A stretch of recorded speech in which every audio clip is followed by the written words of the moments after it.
Hello बच्चों, कैसे हैं सभी लोग? बढ़िया। हेलो बच्चों, सब बढ़िया, बहुत बढ़िया भाई। डीपीपी सॉल्व कर रहे हैं आप लोग की नहीं? बच्चों डीपीपी को रेगुलर सॉल्व करते रहो। अगर ये सोच रहे हो चैप्टर जब खत्म हो जाएगा तब सारे क्वेश्चन एक साथ लगाएंगे, बहुत बेवकूफी की सोच है ये। Continuously solve DPP and you are getting DPP solutions on every Sunday और मंडे। हां, एवरी संडे और मंडे हफ्ते भर में जितनी भी डीपीपी आपको मिलती है उसके जितने भी अच्छे क्वेश्चंस होते हैं सब डिस्कस कर दिए जाते हैं। So you have to solve DPP in a regular manner. Clear है? आज एक बहुत ही बढ़िया अनाउंसमेंट है, बहुत ही धमाकेदार अनाउंसमेंट है आज। सभी लोग को पता है क्या अनाउंसमेंट होने वाला है? सभी को पता है क्या अनाउंसमेंट होने वाला है? नहीं पता? पता है क्या होने वाला है? आज किस चीज का लिंक मिलने वाला है? आज किस चीज का लिंक मिलने वाला है? Formula sheet competition for chapter number 4। तो आज चैप्टर 4 का फॉर्मूला शीट कंपटीशन का लिंक आपको मिलने वाला है और इस बार पेज लिमिट हमने बढ़ा दी स्टूडेंट्स की भारी डिमांड पर। मेरे प्यारे भाइयों और बहनों, देश भर से लोगों ने मुझसे कहा कि आप फॉर्मूला शीट की लिमिट क्यों नहीं बढ़ा देते, तो मैंने उसको बढ़ा दिया। बोलो अच्छा किया कि नहीं? अच्छा किया है ना? तो नहीं, 7 पेज नहीं हुई है, 4 पेज कर दी है। 3 की जगह 4 पेज कर दी है। तो 4 पेज की फॉर्मूला शीट है। लिंक अभी आपको मैं दे रहा हूं, उस लिंक पे आपको अपनी फॉर्मूला शीट अपलोड करनी है। आप 4 इमेज वहां पे अपलोड कर सकते हो। कोशिश करना कि इमेज की क्वालिटी अच्छी हो, बहुत अच्छी हो, है ना? जितनी अच्छी इमेज की क्वालिटी होगी उतने ज्यादा चांसेस होंगे आपके जीतने के। सभी को पता है फॉर्मूला शीट के विनर्स को क्या मिलता है? पैसा। पैसा, ढेर सारा पैसा, है ना? तो कितना पैसा मिलता है? 1100 रुपया मिलता है। तो बच्चों कल सुबह 11 बजे तक, which is the last time, by 3 सितंबर 11 AM, it is the last date and the last time जब तक आप इसको सबमिट कर सकते हो। और आप देख रहे हो कि मैं कभी-कभी एक नहीं 2-2 विनर भी चूज कर लेता हूं। तो अगर आपकी शीट बहुत अच्छी होगी और आप ये मत सोचो कि यार बाकी लोग भी अच्छी बना रहे हैं, अगर 3 लोग भी बहुत अच्छी बना देंगे, सबसे अच्छी बना देंगे, तो हम 3 को भी विनर डिक्लेयर करेंगे। आप प्रीवियस फॉर्मूला शीट्स देख रहे हो कैसी अपलोड हो रही है लक्ष्य बैच के अंदर। हर चैप्टर के अंदर उसकी फॉर्मूला शीट्स मिल जाएंगी। क्लासरूम कंटेंट में जाओ, किसी भी चैप्टर के क्लासरूम कंटेंट में जाओ, उसी को अंदर स्क्रॉल करोगे तो आपको फॉर्मूला शीट मिल जाएगी। चैप्टर 4 की फॉर्मूला शीट का कंपटीशन आज स्टार्ट होगा। लिंक आपको क्लास के बाद जो पीडीएफ नोट्स मिलते हैं उसके अंदर लिंक मिलेगा, जो डीपीपी होती है उसके अंदर लिंक मिलेगा, ठीक है? और वहां पे लिंक पे क्लिक करके आपको अपनी डिटेल्स भरनी है और फॉर्मूला शीट को सबमिट करना है। उस लिंक को आप अपने नॉन लक्ष्य बैच वाले फ्रेंड्स को फॉरवर्ड कर सकते हो, बट इससे कोई फायदा नहीं होगा। जैसे बच्चे सोच रहे हैं जो लक्ष्य बैच के बाहर है वो भी तो सबमिट करेगा, कोई बात नहीं। फाइनली हम लोग डेटा कंपेयर कर लेते हैं कि कौन सा डेटा हमारे ऐप ऑलरेडी रजिस्टर्ड है लक्ष्य बैच में, उसी को विनर हम लोग डिक्लेयर करते हैं। तो शुरू किया जाए आज का लेक्चर। 1 2 3 let's start. हेलो बच्चों, क्या हालचाल? बढ़िया एकदम। So I welcome all of you to the Lakshya batch for class 12 boards, JEE mains and NEET. और अभी हम पढ़ रहे हैं मैग्नेटिज्म एंड मैटर और आज है उसका लेक्चर नंबर 2। तो बच्चों लेक्चर नंबर 2 में हम लोग पढ़ेंगे बार मैग्नेट की कहानी को थोड़ा आगे बढ़ाएंगे। पिछले लेक्चर में आपने देखा कि बार मैग्नेट क्या होता है, पोल स्ट्रेंथ क्या होता है, कैसे आप चीजों को रिलेट कर सकते हो by the analogy with electrostatics. North pole जो होता है वो पॉजिटिव चार्ज जैसा है, साउथ पोल जो जैसा है वो नेगेटिव चार्ज जैसा है। फिर आपने मैग्नेटिक फील्ड फाइंड करना सीखा due to a bar magnet at the axis of it, at the equatorial line, उसके ऊपर मेथड्स किया और उसकी डीपीपी दी। आज बच्चों हम लोग बार मैग्नेट के ऊपर टॉर्क फाइंड करेंगे। Torque on a bar magnet placed in a uniform magnetic field. उसके बाद potential energy of a bar magnet placed in uniform magnetic field. बच्चों ये टॉपिक तीसरी बार आ रहा है, अगर आप ध्यान दो, क्योंकि पहली बार हमने ये टॉपिक पढ़ा था इलेक्ट्रिक चार्जेस एंड फील्ड में, torque on electric dipole, potential energy of electric dipole. दूसरी बार आपने प्रीवियस चैप्टर में पढ़ा जब हमने देखा था कि हमारे पास एक मैग्नेटिक डाइपोल था, करंट कैरिंग लूप, उसके ऊपर हमने टॉर्क देखा था, उसके ऊपर हमने पोटेंशियल एनर्जी की स्टडी की थी। आज तीसरी बार ये टॉपिक आ रहा है torque on a bar magnet which is again a magnetic dipole and potential energy of bar magnet. इसी के साथ साथ आज हम आपको इंट्रोडक्शन देंगे अर्थ मैग्नेटिज्म का। बहुत इंटरेस्टिंग सा टॉपिक है, आज से उसका इंट्रोडक्शन आएगा, कल के लेक्चर में उसको हम डीपली स्टडी करेंगे, ठीक है? तो शुरू करें आज का lecture. Yes, my name is Alak Pandey and this is your beautiful सा फिजिक्स वाला। So let us start today's lecture. सबसे पहले फॉर्मूला शीट कंपटीशन 04 फॉर्म का लिंक ये है। We are accepting only form entries, we are accepting only form entries. बच्चों mail के through अगर आप अपनी फॉर्मूला शीट भेजोगे तो वो क्वालीफाई नहीं होगी। अगर आप हमारी रजिस्टर्ड ईमेल आईडी से अपनी फॉर्मूला शीट भेजोगे तो उसको हम एक्सेप्ट नहीं करेंगे। सिर्फ और सिर्फ इस लिंक पे क्लिक करके ही आप फॉर्मूला शीट कंपटीशन में पार्टिसिपेट कर सकते हैं और जीत सकते हैं। आप भी अपने घर ला सकते हैं एक मारुति या एक हीरो होंडा। बच्चों वाली प्राइस आएगी ना खिलौने वाली, 1100 रुपए। दूसरा point, you can only upload 4 pages in image format only. बच्चों आप 4 पेजेस अपलोड कर सकते हो इमेज फॉर्मेट में। आपको 1 2 3 4 इस बार पूरा बना के दिया है, एक ही जगह नहीं अपलोड करनी है। 4 पेज के लिए अलग अलग स्लॉट बने हैं, उस पर क्लिक करके एक एक इमेज आप वहां पे अपलोड कर सकते हो। ट्राई करें कि नीट एंड क्लीन हो इमेज, जितनी ज्यादा हो सके उतनी लाइटनिंग वाले रूम में आपने इमेज ली हो, या धूप में जाके आप मतलब सूरज की रोशनी में नेचुरल लाइट को यूज करके फोटो ले, ताकि आपकी फोटो की क्वालिटी अच्छी हो। And the last point, entry closing on 3 सितंबर बाय 11 AM। बच्चों इसमें कोई भी डिस्काउंट नहीं मिलेगा। पिछली बार हमने बहुत ज्यादा टाइम लिमिट बढ़ा दी थी बच्चों, इस बार ऐसा बिल्कुल नहीं करने वाले हैं। पिछली बार 11 बजे बोल के हमने बहुत ढेर सारी एंट्री ली, 11:05 तक हम लोग चले गए थे बच्चों, 5 मिनट एक्स्ट्रा दिए थे। इस बार बच्चों ऐसा कुछ नहीं होने वाला है, इस बार 11 बजे बंद हो जाएगी, ठीक है? स्टार्ट किया जाए आज का लेक्चर। क्लियर है सब लोग को? लेक्चर के बाद आपको ये मिल जाएगा नोट्स, है ना? डाउनलोड कर लीजिएगा पीडीएफ फॉर्मेट पे, इस पे क्लिक करिएगा लिंक पे और सबमिट कर दीजिएगा। डीपीपी में भी लिंक मिला रहेगा, ठीक है? अदरवाइज आप लेक्चर से लिंक देख के टाइप भी करते हो विच स्टफ, तो कॉपी कर लेना, आपको मिलेगा पीडीएफ फॉर्मेट में।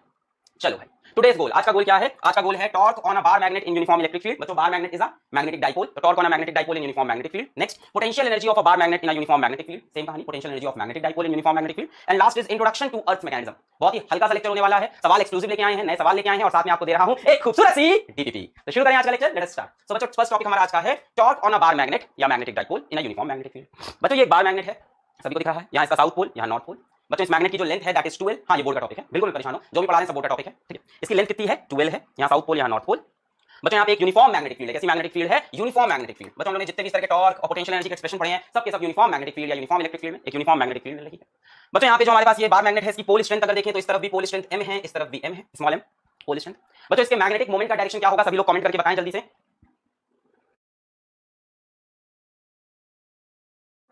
बताएं।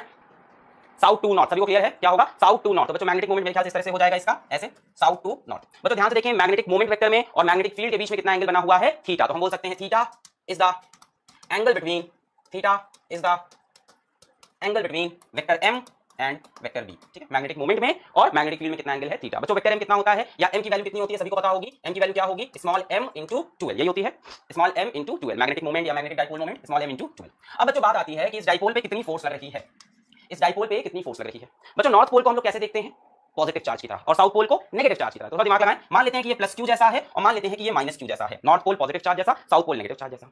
बच्चों पॉजिटिव चार्ज पे फोर्स किधर लगती थी, in the direction of electric field. इसी तरह से बच्चों नॉर्थ पोल पे फोर्स किधर लगेगी, in the direction of magnetic field. बच्चों कितनी फोर्स लगती थी पॉजिटिव चार्ज पे, बताओ कितनी फोर्स लगती थी पॉजिटिव चार्ज पे, कितनी फोर्स लगती थी पॉजिटिव चार्ज पे, Q इंटू ई। तो बच्चों यहाँ पे कितनी फोर्स लग जाएगी, M इंटू बी, है ना। Q इंटू ई लगती थी जब इलेक्ट्रिक फील्ड होता था, यहाँ Q की जगह M आ गया है, E की जगह B आ गया है। तो बच्चों इस तरफ एक फोर्स लगी, इसको मैंने F1 बोल दिया, M इंटू बी, इधर ही लगेगी in the direction of magnetic field, M into B, है ना। एनालॉजी देख रहे हैं हम लोग लगातार, M इंटू बी। उसके बाद बच्चों नेगेटिव चार्ज पे फोर्स किधर लगती है, in the direction opposite to the field. तो साउथ पोल नेगेटिव चार्ज जैसा है, इस पे फोर्स किधर लगेगी, in the direction opposite to the field. तो बच्चों इस पे इस तरफ एक फोर्स लगी, इसको हमने F2 बोल दिया। F2 की वैल्यू कितनी हो गई फिर से M इंटू बी। बच्चों अगर आप ध्यान से देखें, मैं आपसे पूछूं what is the net force on the dipole, तो मेरे ख्याल से नेट फोर्स की वैल्यू कितनी होगी, 0 होगी। जितनी फोर्स एमबी इधर उतनी फोर्स एमबी इधर, बच्चों नेट फोर्स कितनी हो जाएगी हमारी, 0 हो जाएगी। क्लियर, माइनस एमबी मत बोलो, एमबी बोल के इधर में आते हैं, डायरेक्शन इधर कर देते हैं। ठीक, नेट फोर्स 0 हो जाएगी। क्या बच्चों नेट फोर्स हमेशा 0 रहेगी, जी हाँ, always in uniform magnetic field. जब तक आप यूनिफॉर्म मैग्नेटिक फील्ड में रखोगे इसको, तब तक नेट फोर्स क्या आएगी, 0, क्योंकि ये थीटा पे डिपेंड नहीं करेगी। सोचो इसी को रोटेट करके ऐसे रख दे, थीटा 90 डिग्री कर दे, ऐसे रख दे, तो भाई इस पे इधर फोर्स, इस पे इधर, तब भी 0। इसी को रोटेट करके उल्टा रख दो, नॉर्थ पोल नीचे साउथ पोल ऊपर, तो नॉर्थ पोल पे इधर फोर्स, साउथ पोल पे इधर फोर्स। तो हमेशा नॉर्थ पोल और साउथ पोल पे अपोजिट फोर्सेस लगेंगी, और दूसरी बात इक्वल फोर्सेस लगेंगी। तो बच्चों नेट फोर्स हमेशा कितनी आनी है, 0, अगर यूनिफॉर्म मैग्नेटिक फील्ड है। ध्यान देना इस वर्ड पे, नेट फोर्स 0 कब है, जब आप कहां पे हो, यूनिफॉर्म मैग्नेटिक फील्ड में, ऑलवेज इन यूनिफॉर्म। बच्चों नॉन यूनिफॉर्म में हम श्योर नहीं है, नॉन यूनिफॉर्म मतलब श्योर है, बट हम ये श्योर नहीं है कि फोर्स 0 होगी। नॉन यूनिफॉर्म में फोर्स 0 हो भी सकती है और नहीं भी हो सकती है, दोनों ही पॉसिबिलिटी है, मे और मे नॉट बी 0। बच्चों यूनिफॉर्म मैग्नेटिक फील्ड में फोर्स हमेशा 0 रहेगी। अगर मान लो नॉर्थ पोल ऊपर हो, साउथ पोल नीचे हो, नॉर्थ पोल पे इधर फोर्स, साउथ पोल पे इधर, एमबी एमबी। नॉर्थ पोल मान लो नीचे है, साउथ पोल ऊपर है, नॉर्थ नीचे साउथ ऊपर, इस पे इधर फोर्स, इस पे इधर फोर्स, एमबी एमबी। तो चाहे जो भी थीटा हो बच्चों, नेट फोर्स 0 होगी। अब बात आती है बच्चों टॉर्क की। अब बात करते हैं टॉर्क की, क्या इस पे टॉर्क भी 0 होगा या कुछ और होगा। अब बात आती है टॉर्क की। Torque is a vector quantity. बच्चों यहाँ पे दो फोर्सेज हैं, क्या दोनों का लाइन ऑफ एक्शन सेम है, क्या इन दोनों फोर्सेस का लाइन ऑफ एक्शन सेम है, नहीं है। इसका लाइन ऑफ एक्शन ये है, इसका लाइन ऑफ एक्शन ये है। सो बच्चों जब इक्वल एंड अपोजिट फोर्सेस हो which do not have same line of action, तब क्या लगता है, टॉर्क लगता है ना। देखो इसका लाइन ऑफ एक्शन ये है, इसका लाइन ऑफ एक्शन ये है। So equal and opposite force not having same line of action will produce couple produce करेंगे या टॉर्क प्रोड्यूस करेंगे। बच्चों ये किसके अबाउट रोटेट करेगा, अबाउट इट सेंटर। बच्चों आपके पास कोई भी एक बॉडी हो, अगर वो फ्री टू रोटेट है, किसी पॉइंट पे पाइवटेड नहीं है, किसी पॉइंट पे उसको बांधा नहीं गया है, चिपकाया नहीं गया है, कील नहीं ठोकी गई है, तो वो हमेशा अपने सेंटर ऑफ मास के अबाउट रोटेट करती है। इसको बच्चों स्पिन मोशन भी कहते हैं। ये सवाल आता है सर इसी पॉइंट के अबाउट क्यों रोटेट कर रहा है, क्यों नहीं इसके अबाउट रोटेट कर रहा, या ऐसे क्यों नहीं घूम जा रहा इस पॉइंट के अबाउट। बच्चों कोई भी अगर बॉडी फ्री है, किसी एंड से पाइवटेड नहीं है, और आप उस पे इक्वल एंड अपोजिट फोर्स लगाओगे, so it will always rotate about its centre of mass. करके देख लेना, एक पेन लेना और उसको अपने सामने एक मेज पे, एक टेबल पे ऐसे घुमा देना पेन को। बच्चों जब आप पेन को घुमाओगे, आप देखोगे अपने सेंटर के अबाउट घूम रही है, जबकि किसी पॉइंट से बंधी नहीं है। तो बच्चों ये घूमने लगेगा। अब बच्चों जब ये इस पॉइंट के अबाउट घूम रहा है, तो हमें टॉर्क निकालना है। टॉर्क कैसे निकलता है, फोर्स इनटू परपेंडिकुलर डिस्टेंस से निकलता है, फोर्स इनटू परपेंडिकुलर डिस्टेंस। बच्चों मुझे ये बताओ कि दोनों टॉर्क सेम डायरेक्शन में है कि अपोजिट डायरेक्शन में। पेन फाइटिंग की है क्या तुम लोगों ने, अरे वो गेम होता था ऐसे, हम लोग वहां पे कटर नहीं, क्या बोलते हैं आप लोग अंग्रेजी में, शार्पनर रखते थे, उसके ऊपर रबड़ नहीं, इरेजर रखते थे, और यहाँ से पेन लेके ऐसे करके मारते थे, फिर देखते थे कितना गिर रहा है। तो बच्चों यहाँ पे दोनों की फोर्स तो अपोजिट है, बट टॉर्क तो सेम डायरेक्शन में है ना। देखो यहाँ से बंदा है, ये ऐसे घुमा रहा, यहाँ से बंदा है, ये भी ऐसे घुमा रहा। क्या दोनों का टॉर्क सेम डायरेक्शन में घुमा रहा है, ध्यान दें। इस पे फोर्स इधर लगी, ऐसे घुमा। बच्चों इस पे फोर्स ऐसे लगी, तो ये भी इधर घुमा। तो दोनों का डायरेक्शन ऑफ रोटेशन या सेंस ऑफ रोटेशन सेम है। ये फोर्स कैसे घुमा रहा है, यहाँ से देखो बंधा हुआ है, यहाँ से बंधा, आप इधर खींचो, ये है मान लो, ये यहाँ से मान लो बंधा हुआ है, आप इधर खींचो ऐसे रोटेट करेगा, और इधर खींचो तो भी ऐसे रोटेट। इस तरफ से देखो, ऊपर इधर खींच रहे हैं राइट में, ऊपर इधर खींच रहे हैं राइट में, देखो ऐसे घुमा, और इधर किधर खींच रहे हैं लेफ्ट में, तो भी ऐसे घुमा। तो बच्चों दोनों ही तरफ फोर्स लगाने से कैसे घूम रहा है, क्लॉकवाइज। देखो ये भी क्लॉकवाइज, ये भी क्लॉकवाइज। तो मेरे ख्याल से दोनों टॉर्क ऐड हो जाने चाहिए। Tau is equals to tau 1 plus tau 2। और बच्चों नेट टॉर्क कैसा दिख रहा है हमको, यहाँ पे क्लॉकवाइज दिखाई पड़ रहा है। क्लियर है, क्लियर है। ये भी कैसे रोटेट करा रहा है इसको, क्लॉकवाइज, ये भी कैसे रोटेट करा रहा है, क्लॉकवाइज। तो दोनों टॉर्क को हमने ऐड कर लिया बच्चों। अब बच्चों टॉर्क होता क्या है ना, नेट टॉर्क क्या है हमारा, नेट टॉर्क आ रहा है टाउ 1 प्लस टाउ 2। इस पे कितनी फोर्स है, इस तरफ F1 is equals to mb, इस पे इधर फोर्स है F2 is equals to mb। ये क्लियर है। साउथ पोल कैसा है, माइनस क्यू जैसा, नॉर्थ पोल कैसा है, प्लस क्यू जैसा। नॉर्थ पोल पे फोर्स किधर लगी, in the direction of magnetic field, south pole पे फोर्स किधर लगी, in the direction opposite to magnetic field. बच्चों इस पॉइंट के अबाउट ये रोटेट करेगा। बच्चों व्हाट इज टॉर्क, टॉर्क क्या होता है, फोर्स इनटू परपेंडिकुलर डिस्टेंस। तो आ जाओ, हमने लिखा tau 1 plus tau 2, F1 into perpendicular distance 1, F2 into perpendicular distance 2। ये टॉर्क हो गया हमारा। बच्चों इस फोर्स का इस पॉइंट से परपेंडिकुलर डिस्टेंस क्या होगा, सोचो भाई, ये कितना है डिस्टेंस, L के बराबर है। क्या ये परपेंडिकुलर डिस्टेंस है, ध्यान से देखो, फोर्स ऐसे, ये परपेंडिकुलर डिस्टेंस। बच्चों ये L है, ये एंगल थीटा है कि नहीं, यहाँ बनाया जाए, बना के देखते हैं। ये ऐसे बना हुआ है, ठीक है, ये L है, ये भी L है। बच्चों ये लग रही है फोर्स F1। बच्चों इसका परपेंडिकुलर डिस्टेंस इस पॉइंट से क्या ये होगा, क्या यही परपेंडिकुलर डिस्टेंस है। बच्चों ये L है, L यहाँ हॉरिजॉन्टल से कितना एंगल बना रहा, थीटा। L का इधर कंपोनेंट L cos थीटा, इधर कंपोनेंट L sin थीटा, ठीक है। What is the perpendicular distance, this is the perpendicular distance, force का perpendicular distance with axis of rotation. बच्चों एक्सिस ऑफ रोटेशन कैसे समझ में आ रहा है, ये है एक्सिस ऑफ रोटेशन, ऐसे अंदर जाती हुई और बाहर आती हुई, ये एक्सिस ऑफ रोटेशन है। इसी एक्सिस के अबाउट ये गोल गोल गोल गोल घूम रहा है। तो बच्चों इस एक्सिस से इस फोर्स का परपेंडिकुलर डिस्टेंस, देखो ये एक्सिस है, ये फोर्स है। बच्चों परपेंडिकुलर डिस्टेंस यही तो है इनका, ये फोर्स है, ये एक्सिस है। क्लियर है क्या? इतनी बात क्लियर हो रही है? फोर्स दिखाई पड़ रही है? एक कोशिश करता हूं मैं। हाँ, ये देखो बच्चों, ये फोर्स है और ये एक्सिस है। क्लियर है? ये फोर्स है और ये एक्सिस, बच्चों इनके बीच का परपेंडिकुलर डिस्टेंस यही तो हुआ ये। तो बच्चों ये L है, तो ये कितना हो गया? L sin theta. सिमिलरली बच्चों इस तरफ देखें, ये फोर्स है F2, इस तरफ ये फोर्स है F2। अच्छा, इसी को थोड़ा आगे से बना लेते हैं। ये एंगल थीटा, तो ये एंगल थीटा। बच्चों इस बार ये परपेंडिकुलर डिस्टेंस हो जाएगा। ध्यान से फोर्स कैसे लग रही है? ऐसे, एक्सिस ऑफ रोटेशन ऐसे, फोर्स ऐसे, एक्सिस ऑफ रोटेशन। बच्चों ये हुआ परपेंडिकुलर डिस्टेंस, ये फोर्स ऐसे, एक्सिस। देखो फोर्स ये, एक्सिस ऑफ रोटेशन, ये परपेंडिकुलर डिस्टेंस है, ये एक्सिस ऑफ रोटेशन, ये फोर्स, तो ये रहा परपेंडिकुलर डिस्टेंस। बच्चों फिर से ये वाली लेंथ कितनी है हमारी? L है। ये लेंथ कितनी है? L है। L का इधर कंपोनेंट L cos थीटा, इधर कंपोनेंट L sin थीटा। तो बच्चों फोर्स का perpendicular distance L sin theta, इधर का भी L sin थीटा। तो टॉर्क कितना हो जाएगा? F1 कितनी है? mb into L sin theta. और दूसरी वाली F2 कितनी है? वो भी है mb, और परपेंडिकुलर डिस्टेंस कितना है? L sin theta.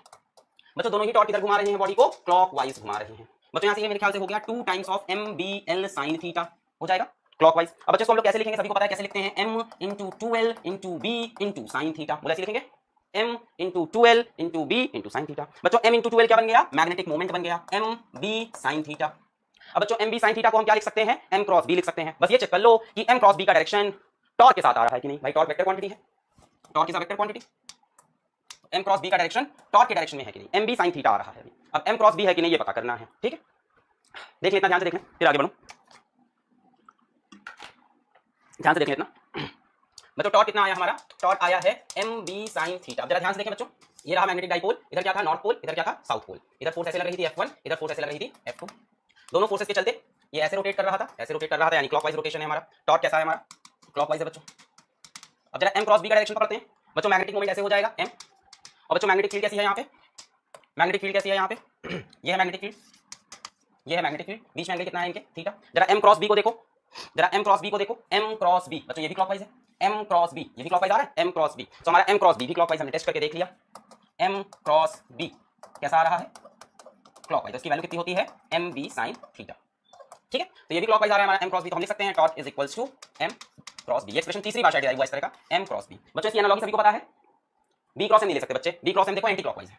b cross m check करो, b क्रॉस m कैसा है? Anti clockwise. जबकि b क्रॉस m की वैल्यू भी यही होगी क्या? mb sin theta. पर बच्चों b क्रॉस m, b से m चलो, b से m चलो एंटी क्लॉकवाइज, तो वो टॉर्क के डायरेक्शन में नहीं है, तो वो लिखना गलत हो जाएगा। क्लियर है? आपको इसकी एनालॉजी याद है? आपको इसकी एनालॉजी याद है? Analogy with electric dipole, same expression था ऐसा ही। वहां पे टॉर्क कितना आया था? p cross e। सिमिलर है एकदम, p क्रॉस b लिख रहे हैं कई लोग p क्रॉस e आया था। क्लियर है? m cross b। और बच्चों टॉर्क के मैग्नीट्यूड की बात करें तो mb sin थीटा। क्लियर? चलिए अब बच्चों बात आती है मैक्सिमम टॉर्क की और मिनिमम टॉर्क की। तो बच्चों टॉर्क का मैग्नीट्यूड कितना हमारा आ रहा है? mb sin theta. बच्चों टॉर्क मैक्सिमम कब होगा? जब sin थीटा मैक्सिमम होगा।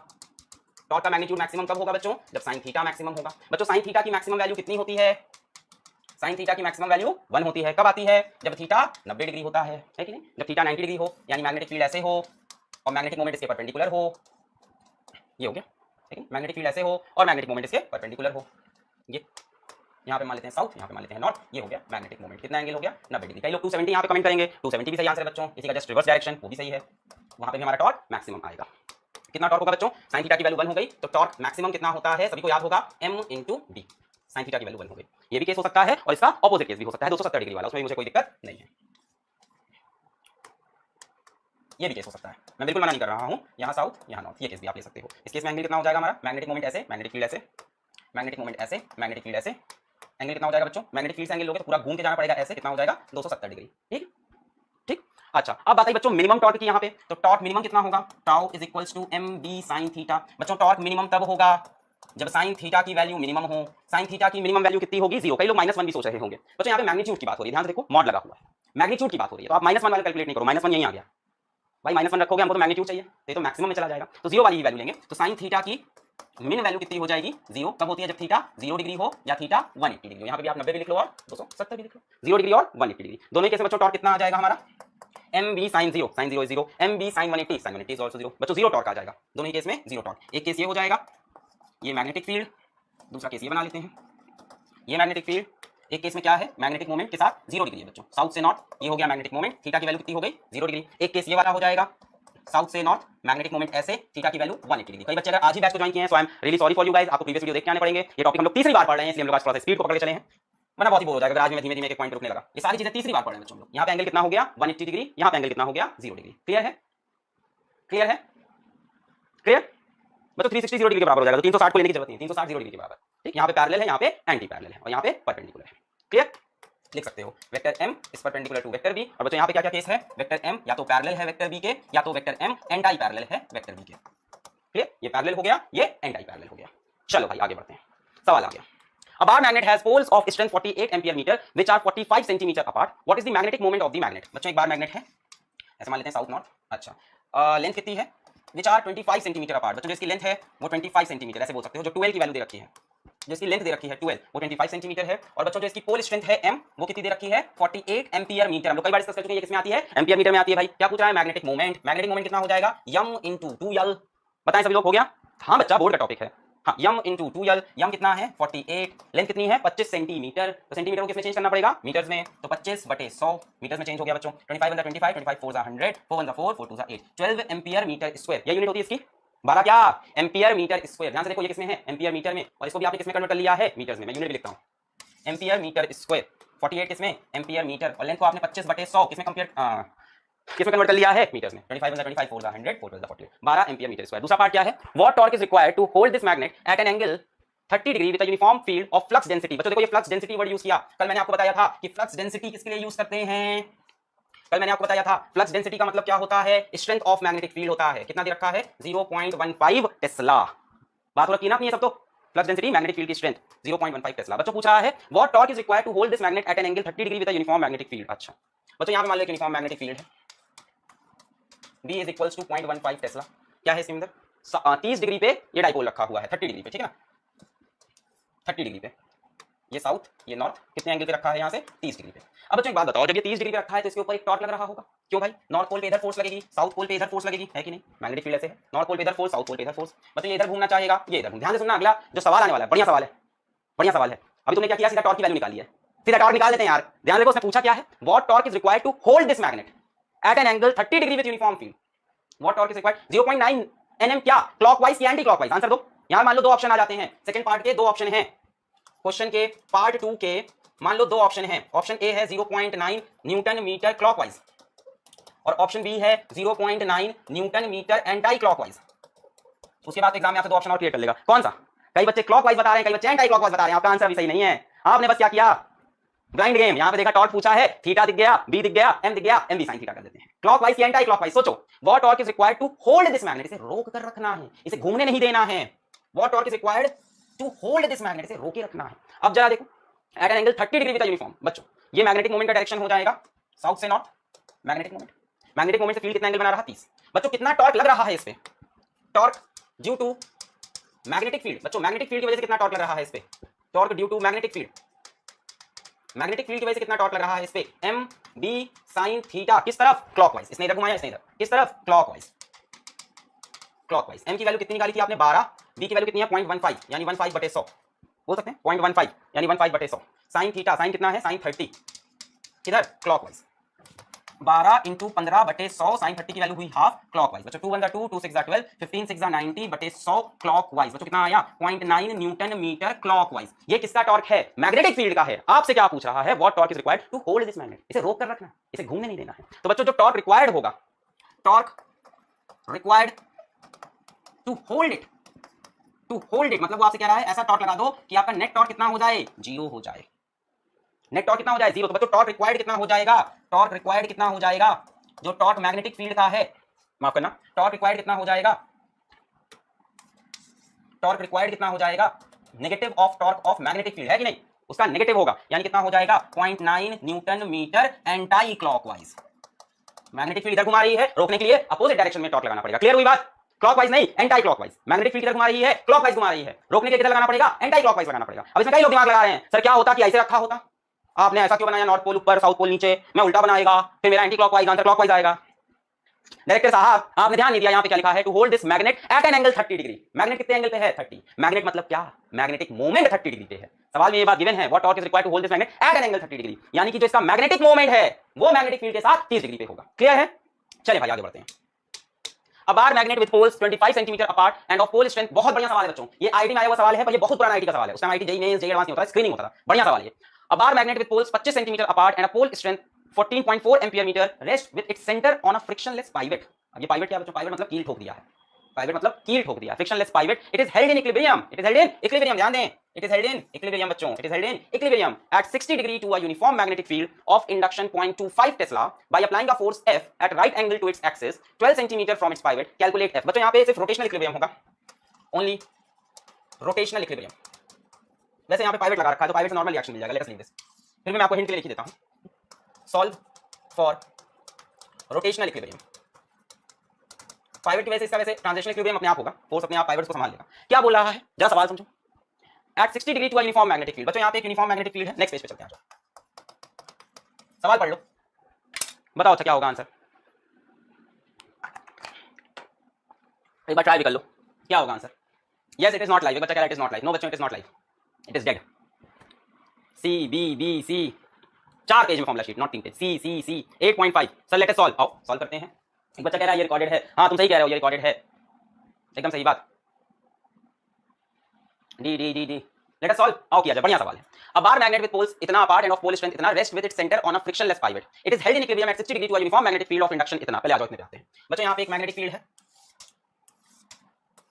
यूनिफॉर्म मैग्नेटिक फील्ड है हमारी, मैग्नेटिक फील्ड कितनी है जरा वैल्यूज लिखते चलते हैं, 0.25 टेस्ला। यहाँ पे एक यूनिफॉर्म मैग्नेटिक फील्ड है, कितनी है 0.25 टेस्ला, दिखाई पड़ रहा है 0.25 टेस्ला है। अच्छा और क्या है बच्चों, बार मैग्नेट रखा है कितने एंगल पे, 60 डिग्री पे, 60 डिग्री पे, ठीक है 60 डिग्री पे, ठीक है 60 डिग्री पे, ठीक है भाई 60 डिग्री पे। यहाँ पे बच्चों साउथ पोल, यहाँ पे नॉर्थ, क्यों, क्योंकि उन्होंने 60 डिग्री बोल दिया है तो मैग्नेटिक मोमेंट से 60 डिग्री देखना होगा भाई, मैग्नेटिक मोमेंट ऐसे होगा उससे 60 डिग्री। अच्छा अब बच्चों जरा सोचो, बोल रहे हैं कि ये इक्विलिब्रियम में है, बोल रहे हैं कि ये इक्विलिब्रियम, जरा इस पे सोचो ये किधर रोटेट करना चाह रहा होगा भाई साहब, इस पे एक फोर्स इधर लगेगी mb है कि नहीं, F1 is equals to mb, जरा सवाल को समझें, जरा फील लें सवाल का, एक फोर्स इधर लगेगी F2 is equals to mb, लगेगी कि नहीं, एक mb इधर एक mb इधर, ठीक है क्लॉकवाइज रोटेट करना चाह रहा होगा, बहुत बढ़िया।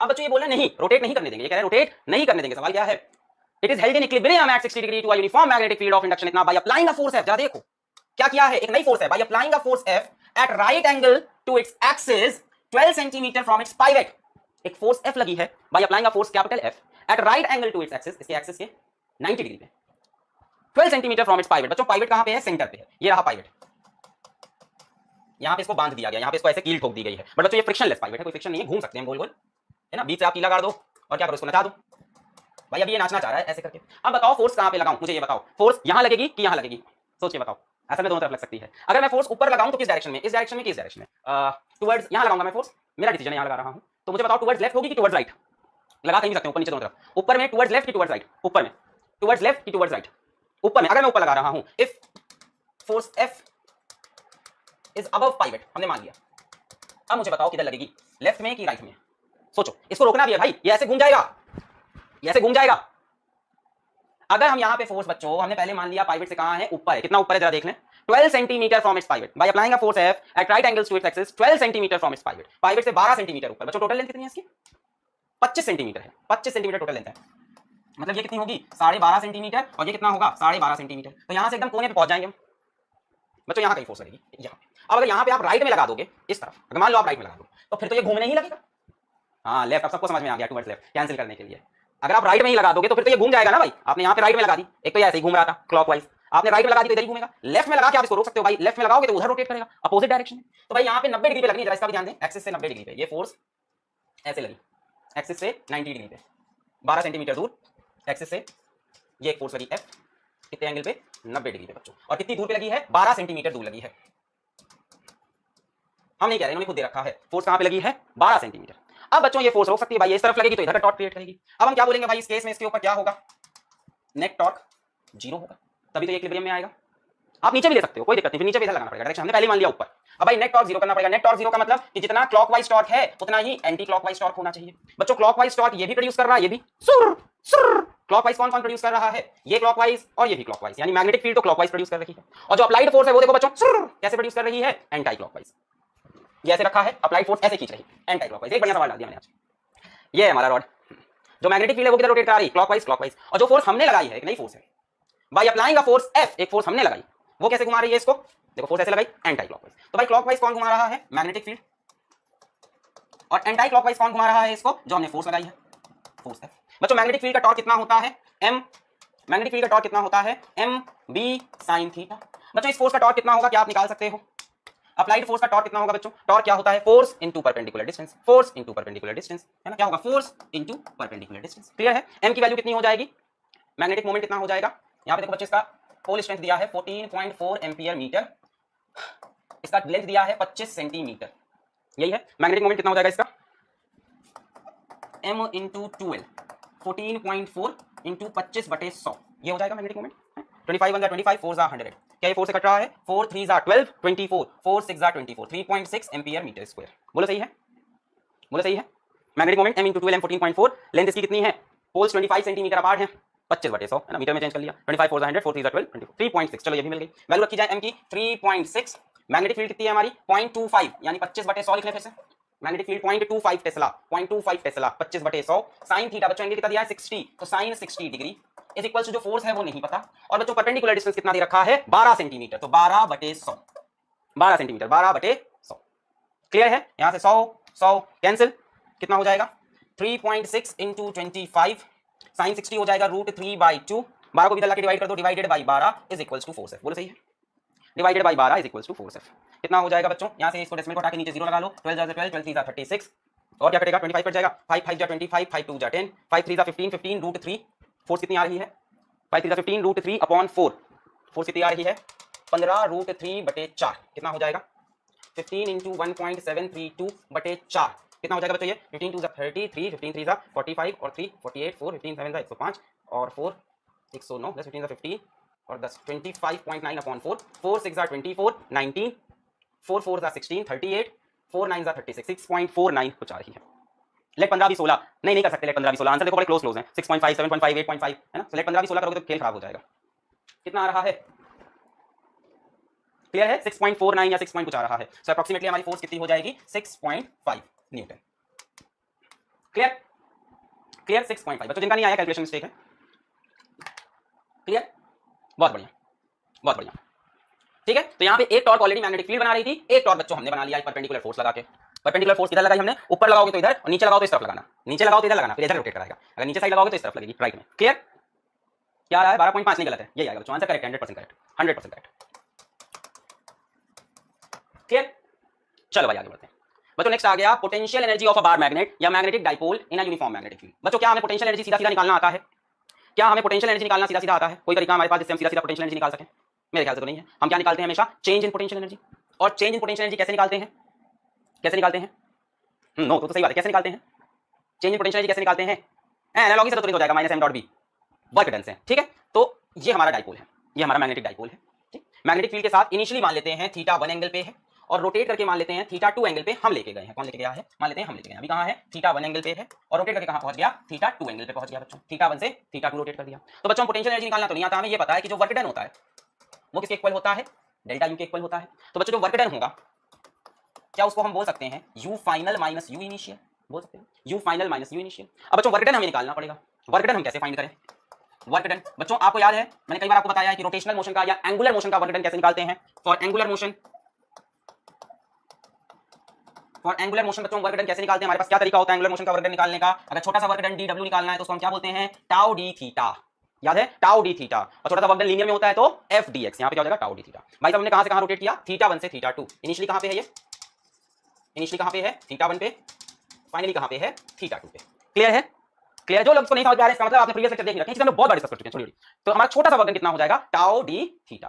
क्लियर है? जिस तरह से आप लीनियर में वर्क डन निकालते थे फॉर लीनियर मोशन, अगर आपको याद ना हो तो लीनियर मोशन का छोटा सा वर्क डन क्या होता था? एफ डी एक्स होता था। लीनियर मोशन का छोटा सा वर्क डन क्या होता था? एफ डी एक्स होता था। तो बच्चों एंगुलर मोशन का छोटा सा work done tau D theta. बच्चों एक्चुअल में ना ये टाउ डॉट डी थीटा होना चाहिए था। सोचो, एक्चुअल में टाउ डॉट थीटा होना, dot D theta, F dot D x होता था। अब जरा ये बताओ यहाँ पे डॉट क्यों नहीं लगाते? छोटी चीजें डिस्कस करते चलो, फिजिक्स स्ट्रांग होती जाएगी। डॉट क्यों नहीं लगाया? डॉट क्यों नहीं लगाया? Very simple, first day cos zero, कहां जीरो है बताओ? स्केलर क्वांटिटी है वर्क पे स्केलर होता ही है। 0 डिग्री कैसे 0 डिग्री? बच्चों ध्यान से देखो, यहाँ पे टॉर्क और जो थीटा का डायरेक्शन होगा वो सेम होगा। भाई जो हम टॉर्क लगाएंगे वो ऐसे घुमाने के लिए इस तरफ लगाएंगे कि नहीं? एंटी क्लॉकवाइज, तभी तो एंटी क्लॉकवाइज घूमेगा। और थीटा भी किधर घूम रहा है? Anti clockwise. तो दोनों का डायरेक्शन क्या है? सेम। तो हम बोलते हैं कि टाउ और थीटा के बीच में एंगल कितना है? 0 डिग्री। अच्छा मुझे एक बात बताओगे कि टॉर्क का डायरेक्शन क्या है? जो हम टॉर्क लगाने वाले हैं उसका एक्चुअल डायरेक्शन क्या है? तुम्हें पता है टॉर्क का डायरेक्शन होता क्या है? थीटा का, अगर थीटा वेक्टर क्वांटिटी है तो थीटा का डायरेक्शन क्या है? अगर थीटा वेक्टर क्वांटिटी है तो थीटा का डायरेक्शन क्या है? Left, right, clockwise, anti clockwise. किसी वेक्टर क्वांटिटी का डायरेक्शन क्लॉकवाइज सुना है कभी आज तक? मैंने तो नहीं सुना भाई वेक्टर क्वांटिटी डायरेक्शन में सुने I cap J cap K cap I cap plus J cap root I cap root 1/√2 I cap ऐसे कुछ होना चाहिए था। टॉर्क का एक्चुअल डायरेक्शन क्या होता है? What is the torque? Clockwise anti clockwise छोटे बच्चों को बता सकते हैं हम कि भाई क्लॉकवाइज है एंटी क्लॉकवाइज है। टॉर्क तो वेक्टर क्वांटिटी है, उसका डायरेक्शन क्या होगा? सोचो बच्चों, आप टॉर्क कैसे लगा रहे हो? इस तरफ ना, ये आउटवर्ड, अगर z एक्सिस मान लो तो k कैप। इधर से बच्चों थीटा को अगर आप एंगल फॉर्म में देखोगे तो थीटा ऐसे घूम रहा है ना, थीटा ऐसे घूम रहा है ना एंटी क्लॉकवाइज, k कैप। बच्चों ये होता है टॉर्क। वो आसान लैंग्वेज बोल जाता है क्लॉकवाइज एंटी क्लॉकवाइज, असल में ये वेक्टर क्वांटिटी है। चीज बड़ी ध्यान से सुनो, कमेंट करना छोड़ो एक मिनट, हां सब लिखे जा रहे हैं क्या क्या, रुको एक बड़ी अच्छी चीज बताते हैं। टॉर्क हो गया, एंगुलर वेलोसिटी हो गई, एंगुलर एक्सेलरेशन हो गया, एंगुलर डिस्प्लेसमेंट हो गया। चार क्वांटिटी मैंने बोली, ध्यान से फिर से बोलता हूं। Torque, angular velocity, angular acceleration, angular displacement. I repeat, angular displacement, repeat करता हूं, angular displacement, angular velocity, angular acceleration, torque. बच्चों ये सब एक्सिस के अलोंग होते हैं। ये सारी की सारी क्वांटिटी एक्सिस ऑफ रोटेशन के अलोंग होते हैं बच्चों। यहां रोटेशन कैसे हो रहा है? इस तरह से रोटेशन ऐसे हो रहा है, ये एक्सिस ऑफ रोटेशन। देखो यही तो एक्सिस है, इसी के अबाउट तो घूम रहा है भाई साहब, इसी एक्सिस के अबाउट तो चुक चुक चुक चुक चुक चुक घूम रहा है। हाँ एंगल कांस्टेंट नहीं है इसलिए तो डी थीटा वाला खेल खेल लिया है, वो तो छोटी सी बात है। कांस्टेंट नहीं तभी तो डी थीटा वाला खेल खेला है हमने। टॉर्क हो गया बच्चों आपका, फिर से बोलता हूं, angular displacement, angular velocity, angular acceleration, ये सभी बच्चों एक्सिस ऑफ रोटेशन के अलोंग होते हैं। वही टॉर्क रोटेट करता है जो एक्सिस ऑफ रोटेशन के अलोंग होता है, और कोई टॉर्क बॉडी को रोटेट नहीं कर पाता। ये सारा चीज यूट्यूब पे पढ़ाया हुआ हूं, आप जाके देख सकते हो। मैं कहने में बहुत कुछ बताऊंगा टॉर्क के बारे में, बड़ा ये सब यूट्यूब पे पढ़ा है, फ्री ऑफ कॉस्ट पढ़ा है। बॉडी पे हर लगने वाला हर टॉर्क, सुनो ध्यान से, बॉडी पे लगने वाला हर टॉर्क बॉडी को घुमाएगा इसकी गारंटी नहीं। बॉडी पे लगने वाला हर टॉर्क बॉडी को घुमाएगा इसकी गारंटी नहीं है। सिर्फ वही टॉर्क घुमा सकता है जो एक्सिस ऑफ रोटेशन पे होता है। क्लियर है? खैर एनीवेज वापस आते हैं। तो मैंने बताया टॉर्क और एंगुलर डिस्प्लेसमेंट का डायरेक्शन क्या है सेम। इन सब कहानी का सार समरी ये था कि टॉर्क भी भाई साहब ऐसे है, एंगुलर डिस्प्लेसमेंट भी ऐसे है, तो टाउ डी थीटा। बच्चों अगर मुझे टोटल वर्क निकालना है, अगर मेरे को टोटल वर्क चाहिए, अगर मेरे को टोटल वर्क डन चाहिए कहां से कहां जाने में, थीटा 1 से थीटा 2 जाने में, तो मेरे को छोटे छोटे वर्क डन को इंटीग्रेट करना पड़ेगा। कहां से कहां? थीटा 1 से थीटा 2, यानी हमें टाउ डी थीटा को इंटीग्रेट करना पड़ेगा। कहां से कहां? थीटा 1 से थीटा 2। तो बच्चों हमारा टोटल वर्क डन कितना हो जाएगा? इंटीग्रेशन ऑफ टाउ, टाउ कितना होता है? mb sin theta d theta, theta 1 से थीटा 2 तक, mb sin theta d theta, theta 1 से थीटा 2 तक। बच्चों mb कांस्टेंट बाहर आ जाएगा, mb कांस्टेंट बाहर आ गया। Integration of sin theta d theta, अब तो आप सब बड़े बच्चे हो गए हो, आपको पता है sin थीटा का इंटीग्रेशन क्या होता है, माइनस cos थीटा होता है। तो बच्चों टोटल वर्क डन कितना हो गया? mb बाहर रह गया, sin थीटा का इंटीग्रेशन हो गया माइनस cos थीटा, थीटा 1 से लेके थीटा 2, यानी mb क्या लिखेंगे? माइनस cos थीटा 2 माइनस, फिर से माइनस आएगा, माइनस cos थीटा 1। बोलो सही है? क्लियर है? एक काम करते हैं, माइनस साइन को बाहर ले सकते हैं, यहाँ से माइनस साइन को बाहर ले लो, यहाँ से माइनस साइन को बाहर ले लिया मैं, माइनस एम बी क्या हो गया? माइनस बाहर ले लिया, cos theta 2 minus cos theta 1। बच्चों ये क्या हो गया? Work done. अब बच्चों हमें पता है वर्क डन किसके बराबर होगा? चेंज इन पोटेंशियल एनर्जी के बराबर है कि नहीं? हमें पता है ये जो वर्क डन हमने निकाला है ये किसके इक्वल होगा? चेंज इन पोटेंशियल एनर्जी के। तो हम लोग बोल देंगे वर्क डन किसके बराबर है? डेल्टा यू के minus M B cos theta 2 minus cos theta 1। बच्चों डेल्टा यू क्या होगा? यू फाइनल, फाइनल कहां पे है? थीटा 2 पे, माइनस यू इनिशियल, इनिशियली कहां पे है? थीटा 1 पे, बाद में थीटा 2 पे है, इनिशियली थीटा 1 पे, is equals to minus MB cos theta 2 minus cos theta 1। अब बच्चों जल्दी से आप लोग बताएंगे कि हम क्या असम्पशन लेने वाले हैं, हमें क्या बहुत ही बड़ा असम्पशन करने वाले हैं, क्या असम्पशन लेने वाले हैं? यहाँ पे बातें चल रही हैं, I am from Karnataka, I am from Mumbai. भाई दिल्ली घूमोगे? भाई मुंबई आओगे? मैं पूछ रहा हूँ क्या असम्पशन है? यहाँ बातें चल रही हैं, भाई मैं तो मुंबई से हूँ, आओ कभी घर पे रुकना, बंदोबस्त हम करेंगे सारा। दोस्त है तू, मेरा लक्ष्य बैच का साथी है, साथ नहीं छोड़ेगा, मैं स्टेशन लेने आऊंगा तेरे को, चले मत जाना उसके भरोसे, चले मत जाना। पता चला मुंबई पहुंच गया, ऐसे पकड़ ट्रेन, भाई मिलेगा मेरा वहां पे, भाई तुम्हारा कार्ड देगा, आएगा नहीं, फोन भी नहीं उठाएगा। भाई भाई तू सच में आ गया? कहाँ है? मुंबई स्टेशन। अरे मैं बाहर खड़ा हूँ, अभी आ रहा हूँ, फोन ऑफ। अलग यहाँ बातें चलती थी। बच्चों क्या असम्पशन है? सभी बच्चों ने असम्पशन बता दिया है कि दो में से किसी एक एंगल को सर आप 90 डिग्री ले लो। हमने एक असम्पशन माना है कि at 90 degree potential energy is zero. ये एक असम्पशन होता है हमारे पास कि एट 90 डिग्री पोटेंशियल एनर्जी को हम क्या मान लेते हैं बच्चों? जीरो मान लेते हैं। ये एक असम्पशन है। अब हम क्या करेंगे? Put theta 1 is equals to 90 degree. At 90 degree potential energy zero. हमारा असम्पशन क्या है? At 90 degree potential energy is zero. हमने कहा थीटा 1 को 90 डिग्री पुट कर देते हैं। और नेक्स्ट पेज पे आ जाओ। यू थीटा, अच्छी यू भी लिखा है, U theta 2 minus U theta 1 is equals to minus MB cos theta 2 minus cos theta 1। ठीक है, हमने हमारा असम्पशन क्या है फिर से लिखते हैं। एक असम्पशन होता है हमारा कि at 90 degree u is equals to zero. कब? जब m वेक्टर b वेक्टर के परपेंडिकुलर। हमने माना भाई जब 90 डिग्री है थीटा तब पोटेंशियल एनर्जी जीरो। ये प्योरली असम्पशन है बच्चों, इट्स जस्ट एन असम्पशन। पूरी कहानी में एक जगह पोटेंशियल एनर्जी को जीरो मानना है। ठीक है, पूरी कहानी में एक जगह पोटेंशियल एनर्जी को जीरो। अब हमने एक काम किया, put theta 1 is equals to 90 degree. तो बच्चों u theta 2 minus u at 90 degree is equals to minus mb cos theta 2 minus cos 90 degree हो जाएगा। थीटा 1 को हमने 90 पुट कर दिया, theta 2 as it is u theta 2 minus u 90 minus mb cos theta 2 minus cos 90। बच्चों u at 90 degree क्या हो जाएगा? जीरो। u एट 90 डिग्री क्या है? जीरो। ये टर्म जीरो हो गया। u थीटा 2 माइनस mb, बच्चों cos 90 क्या हो जाएगा? जीरो हो गया। cos थीटा 2, ध्यान से देखें, u theta 2 minus mb cos theta 2। बच्चों हमने को मिला है u theta 2 minus mb cos theta 2। किसी एक एंगल थीटा 2 पे ये पोटेंशियल एनर्जी है। तो बच्चों किसी भी एंगल थीटा पे क्या पोटेंशियल एनर्जी हो जाएगी? Minus mb cos theta, minus mb cos theta. Theta 2 पे कितनी आ रही है? Minus M B cos theta 2, तो यू थीटा पे minus M B cos theta. आप जरा ध्यान से देखो, ये एम वेक्टर ये बी वेक्टर, इनके बीच में एंगल कितना है थीटा। हमारे पास क्या लिखा है एम बी कॉस थीटा, तो उसको हम क्या लिख सकते हैं M dot B. So U at theta minus M dot B. ये हो गया भाई। एक एम वेक्टर एक बी वेक्टर कितने एंगल पे है 30 डिग्री पे है। एम वेक्टर बी वेक्टर कितने एंगल पे है 30 डिग्री थीटा एंगल पे, सॉरी थीटा एंगल पे है। तो बच्चों यहाँ पे लिखा है एम बी कॉस थीटा है ना। ए बी कॉस थीटा को ए डॉट बी नहीं लिख सकते, एक वेक्टर ए एक वेक्टर बी कितने एंगल पे है थीटा डिग्री पे, एम डॉट बी नहीं लिख सकते। क्रॉस कहां से लिखोगे? कुछ समझ में नहीं आया बेटा, पिछले वाला पढ़ के नहीं आओगे तो जो लोग पढ़ के बैठे होंगे उनको आज बहुत स्लो लग रहा होगा। जितने लोग पूरा पढ़ के पुराना आए उनको आज का लेक्चर बहुत स्लो लग रहा होगा कि टाइम पास कर रहे हैं, ये चीज हमको सब आती है, ये तो सब पढ़ा हुआ था। Torque on magnetic dipole, potential energy of magnetic dipole, वो कह रहे हैं कि आज आए क्यों पढ़ने, कुछ है ही नहीं यहाँ। जो लोग पढ़ के आए हैं और जो पुराना नहीं पढ़ के आए, कह रहे हैं क्या चल रहा है इतनी तेज, ये क्या हो गया, पैसा चला गया। बच्चों पुराना लेक्चर देख के आओगे तब समझ में आएगा। आज का लेक्चर वैसे देखो तो आप एडिशनल सेम चीज में रिपीट कर रहा हूं एक तरह से, हलवा एकदम चीजें हैं। Minus M B cos theta बच्चों, हमने कहा एक वेक्टर एम एक वेक्टर बी बीच में एंगल थीटा, तो क्या लिख सकते हैं minus M dot B, minus M dot. So potential energy कितनी आ गई at theta angle minus M B cos theta, और इसी को हम लोग वेक्टर फॉर्म में क्या लिखेंगे minus M dot B, minus M dot B. Clear? चलो आगे बढ़ते हैं बच्चों। ये कैसे याद है सभी को? दो तरह के इक्विलिब्रियम, दो तरह के इक्विलिब्रियम, एक स्टेबल एक अनस्टेबल। अभी बच्चे कमेंट करके बता देंगे, दोनों में से बताओ स्टेबल कौन सा है, जीरो की 180। स्टेबल कौन सा है, जीरो की 180। रट गया सभी को, 0 डिग्री, बहुत बढ़िया भाई साहब। इस वाले केस को हम लोग देखें बच्चों, इस केस में देखें, इस पे इधर फोर्स लगेगी एमबी, साउथ पोल पे अपोजिट डायरेक्शन में एमबी। बच्चों दोनों forces equal and opposite, net force 0। बच्चों यहाँ पे टॉर्क कितना हो जाएगा, torque is equals to M into B into sine 0 लगाना पड़ेगा यहाँ। मैग्नेटिक मोमेंट ऐसे होगा, ध्यान से देखें, साउथ से north, magnetic moment south to north, magnetic field भी इसी डायरेक्शन में, एंगल 0 डिग्री है बच्चों। साइन 0 की 0 वैल्यू 0 0। बच्चों नेट फोर्स 0 नेट टॉर्क 0, इसका मतलब क्या है, इसका मतलब इक्विलिब्रियम है। नेट फोर्स 0 नेट टॉर्क 0 इसका मतलब इक्विलिब्रियम है। बच्चों यहाँ बात करें, यहाँ उल्टा कर दिया केस, थीटा क्या है 180। क्यों 180 है भाई साहब? मैग्नेटिक मोमेंट ऐसे होगा साउथ टू नॉर्थ, और मैग्नेटिक फील्ड ऐसे है, एंगल कितना है 120। यहाँ देखो मैग्नेटिक मोमेंट भी इधर, मैग्नेटिक फील्ड भी इधर, थीटा कितना है 0 डिग्री। मैग्नेटिक फील्ड इधर, मैग्नेटिक मोमेंट थीटा कितना 0। नॉर्थ पोल पे फोर्स इधर लगी, साउथ पोल पे इधर लगी, MB MB. Net force 0 torque MB, theta कितना है 0, टॉर्क 0, इक्विलिब्रियम। यहाँ देखें बच्चों, साउथ पोल पे फोर्स इधर लगेगी इस तरफ, हाँ मैग्नेटिक मोमेंट ऐसे। हाँ अब बताओ साउथ पोल पे फोर्स किधर लगेगी, साउथ पोल पे फोर्स इधर लगती है opposite to magnetic field MB, north pole पे in the direction of magnetic field, south pole पे opposite to magnetic field MB, north pole पे in the direction of magnetic field MB. बच्चों इस case में भी देखो नेट फोर्स कितनी आ रही है 0। नेट फोर्स मैंने क्या बोला है, हमेशा 0 होती है। नेट फोर्स हमेशा 0 होती है बच्चों, अगर आपके पास एक मैग्नेटिक डाइपोल है यूनिफॉर्म मैग्नेटिक फील्ड में, so net force is always 0। यहां ध्यान से देखो, एम वेक्टर ऐसे है, बी वेक्टर ऐसे है, एंगल कितना हो गया 180, एम ऐसे, यस। साउथ पोल पे फोर्स लगी opposite to magnetic field, north pole में the direction of magnetic field, MB MB cancel, net force 0। बच्चों टॉर्क की बात करें, टॉर्क हो जाएगा एमबी sin 180, sin 180 0 0। बच्चों फोर्स भी 0 टॉर्क भी 0, ये भी क्या है इक्विलिब्रियम। अब बच्चों दोनों इक्विलिब्रियम है तो हमें पता लगाना होगा कौन सा स्टेबल कौन सा अनस्टेबल। यहाँ पोटेंशियल एनर्जी क्या होगी minus M B cos 0, potential energy का formula minus M B cos theta, minus M B cos theta, minus M B cos 0, cos 0 is 1, potential energy आई minus M B.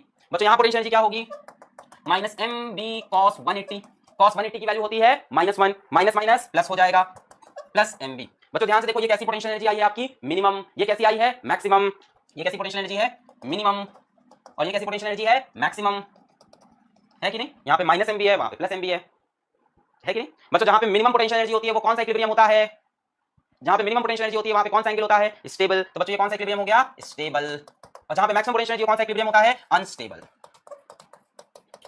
Clear clear भाई? Potential energy का formula देखो minus M B cos theta. मैं आपसे पूछूं कि potential energy आपकी maximum कब होगी मैग्नीट्यूड वाइज, मैक्सिमम कब होगी जब भाई कॉस थीटा मैक्सिमम हो मैग्नीट्यूड वाइज, और कॉस थीटा मैक्सिमम कब होगा जब कॉस थीटा का मॉड कितना हो 1 हो। कब होगा जब थीटा की वैल्यू या तो 0 हो या तो 180।